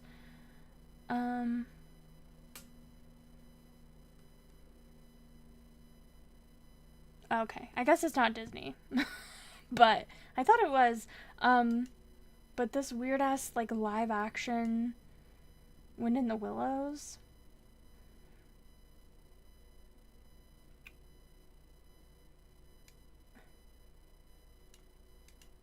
I want to try watching that. I think it would be fun, even though it's probably very bad.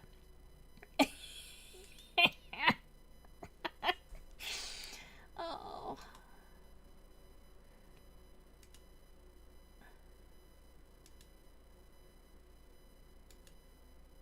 Weird. Ugh.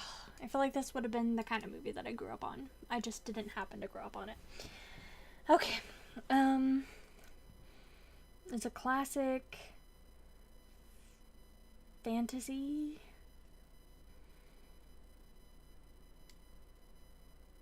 I feel like I don't need to read what it's about. I feel like I know what it's about.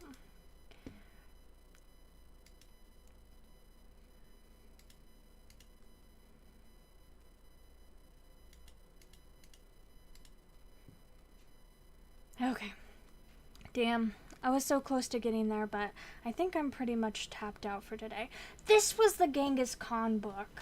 I was like, I swear that book was nonfiction. That book was not nonfiction. This book is nonfiction. Maybe this one will be better.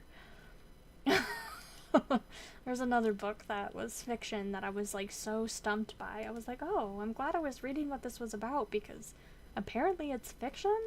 No, there was another nonfiction book. Yeah, what I'm thinking about how I'll try to get through my books. So, if we look at how... Jeez, that's so long. So, the top 75 oldest books. If we look at that, not quite 75 books are older than 10 years. 1, 2, 3, 4. So 71 books are older than 10 years old, which is a lot. But not that many. Like, it used to be closer to 100 books, and I deleted like 20 of them. Plus, I've read a couple. So I'm thinking what I might do is I might write down the titles of, or I guess I could put them on their own shelf, the top 30 oldest. And then I think I might do like a generator, which is why I think just writing them down might be easier, because then I'll have them in there. And I think I might pull out 3 at a time and choose one of them and read that one. And try to do like one a week or something. And then as I get rid of one, add like the next oldest one in. So there's always my 30 oldest ones that I'm working through reading. I think that might be how I want to do it. As to why I'm choosing my top 30, I don't know. It just felt like a nice number. Like, not too many, not too few. And that will give me a good like selection. And also I don't have to like finish the books. It's just a way to like try them, and I can always DNF them. And choosing 3 lets me, one, also try to see, well, what am I in the mood for out of these 3? So it gives me a little bit of wiggle room of like, damn, I'm just really not in the mood for the Count of Monte Cristo this week. Let me try reading Shirley instead, or whatever. Or if like the Count of Monte Cristo and Don Quixote, and like if there's just like a bunch come up all at once that are like overwhelming, then I can like, you know, choose what I'm most in the mood for. So there's that. And then also like what is available for me to borrow from the library, because if like these are all classics, so my library probably does own all of them for the most part, but are they all going to be available? Not necessarily. And so then this will also let me be able to,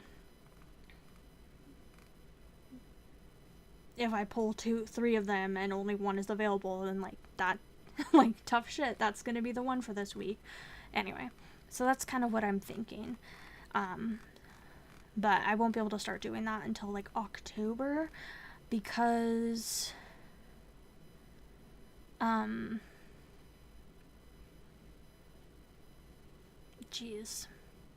because I'm trying to work on Magical Readathon right now.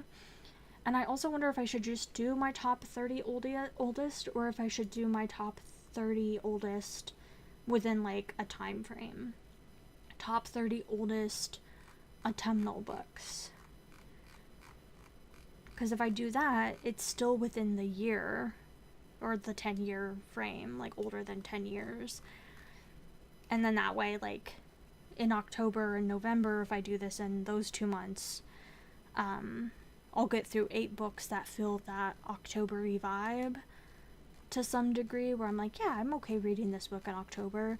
And then once it gets to, like, December, January, February, I can switch to winter and do my 30 oldest books in there. And there'll be some overlap, but it will take out some of the really super fall-y ones and bring in some of the more like winter specific ones or something. I don't know. That might be better. So, I don't know. I'm still thinking about it, because like the Golden Compass just feels very fall to me. But anyway, that's, and same with like The Snow Queen. I'm like, oh, I want to read that in winter. It just feels right.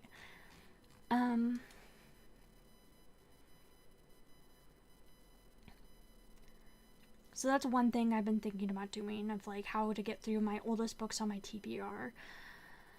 I also want to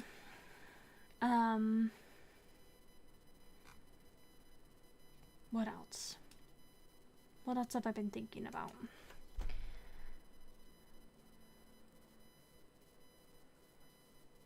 Reading the oldest books on my TBR.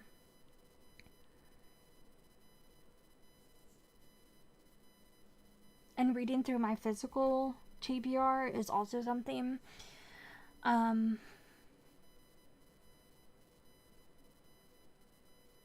but I have still some work to do on my physical TBR before I want to start reading through it.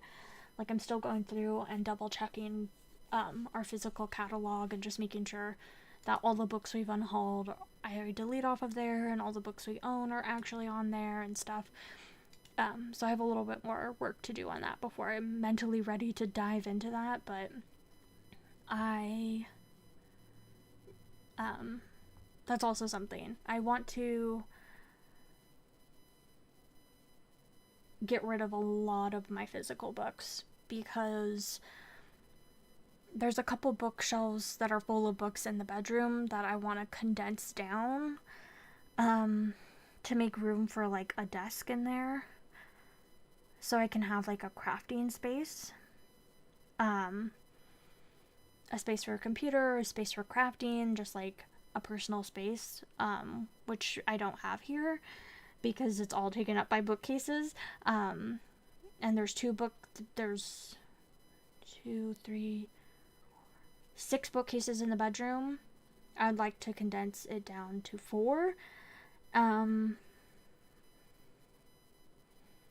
And so I need to condense 2 of them to fit into those other 4. And a lot of that will have to be through unhauling. But I want to give the books tries first. But I think what I'll do is something similar to, I'll obviously try like reading them and stuff, but I expect to DNF a bunch of them just because children's isn't as much what I'm interested in anymore. But then also, Becca in the books, with her read it and unhaul it challenge, she did one where she was like reading books by authors that she owned multiple books by. So then if she didn't like the book, she would like unhaul all the books by that author. And I would like to do something similar where it's like reading the first, like there's quite a few books where it's like, if I was at the thrift store and I found the whole like 5-book series and they were each $2 each, then I would just like buy all of them. But now I own 5 books in the series and I haven't read any of them, and I haven't read anything else by the author. So I think I want to try like the first books in series that I haven't tried before. And maybe I'll like write a bunch of those down and then pull them out randomly and just like try them. And if I like them, great. I can keep the rest of the series and just try a different series. But then if I don't like it, then it's like, oh, I'm not going to keep going with this series and I can get rid of it. And I think that would be a really good way to clear up a lot of space in there. But I've already done a lot of unhauling in there, like trying to read a bunch of the books in there. I've gotten rid of like probably a couple dozen books that way so far. But I definitely need to keep going with it. And I kind of took a big break because of Magical Readathon for the Aurelian Autumn Equinox. But yeah, anyway, I think that's where I'm sitting with my reading. I don't know if you're still here, Bruna, but if you are, I went through the books that I read at the beginning of the stream, if you're interested in those at all. But also, if not, totally get it. Because I'm a massive yapper. And yeah, I think that's going to be it for today. And hopefully I'll be back on in the next couple weeks with an update on my reading, going through more books. I know we deleted a bunch of stuff, so it's hard. Like, I think we deleted over 5 books, probably more. I'm not sure exactly how much, but what progress did we make today? Let me see.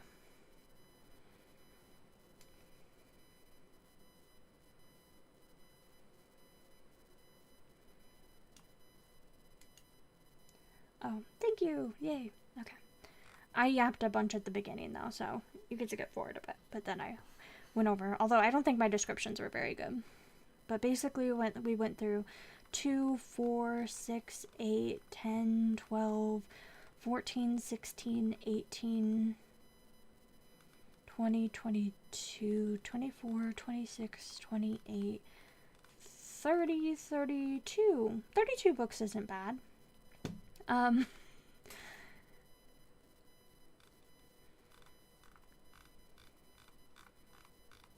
think it could have been a lot more if I didn't get distracted so much, but you know, it is what it is. Thank you. That's such a compliment. Oh, yeah. I love a spreadsheet. And here's what I've been doing recently with tracking my daily reading. I haven't read it all yet today, and it's already almost 9 p.m., so we'll see. I'm gonna move everything over to tomorrow, and then if I do finish anything, I can drag over the hours of audiobooks. And then I do have a little bit of actual reading. I've split them into 75-page chunks.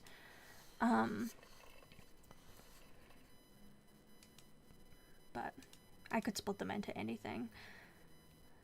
75, 50, 25. Anyway.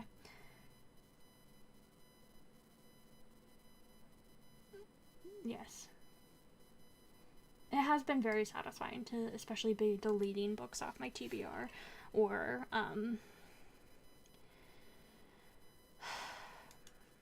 deleting books, unhauling them, DNFing them. I'm really enjoying doing that. Like, get off. You don't deserve to be here.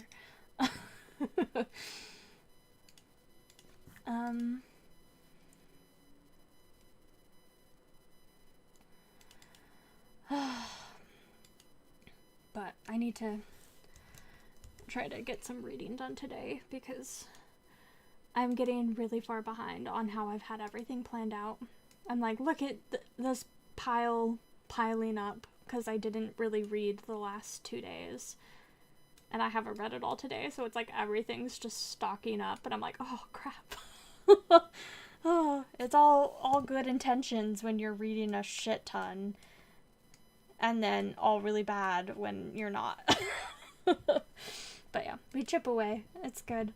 All right, well, thanks for joining. I'm sorry that you weren't here for most of it, but I appreciate you joining in, coming to hang out, and yeah, I'll be back in a couple weeks, and hopefully I can get back into making content sometime soon. But anyway, I will see you very soon. Thank you for hanging out with me. I appreciate it very, very much. And I hope you have an incredible weekend.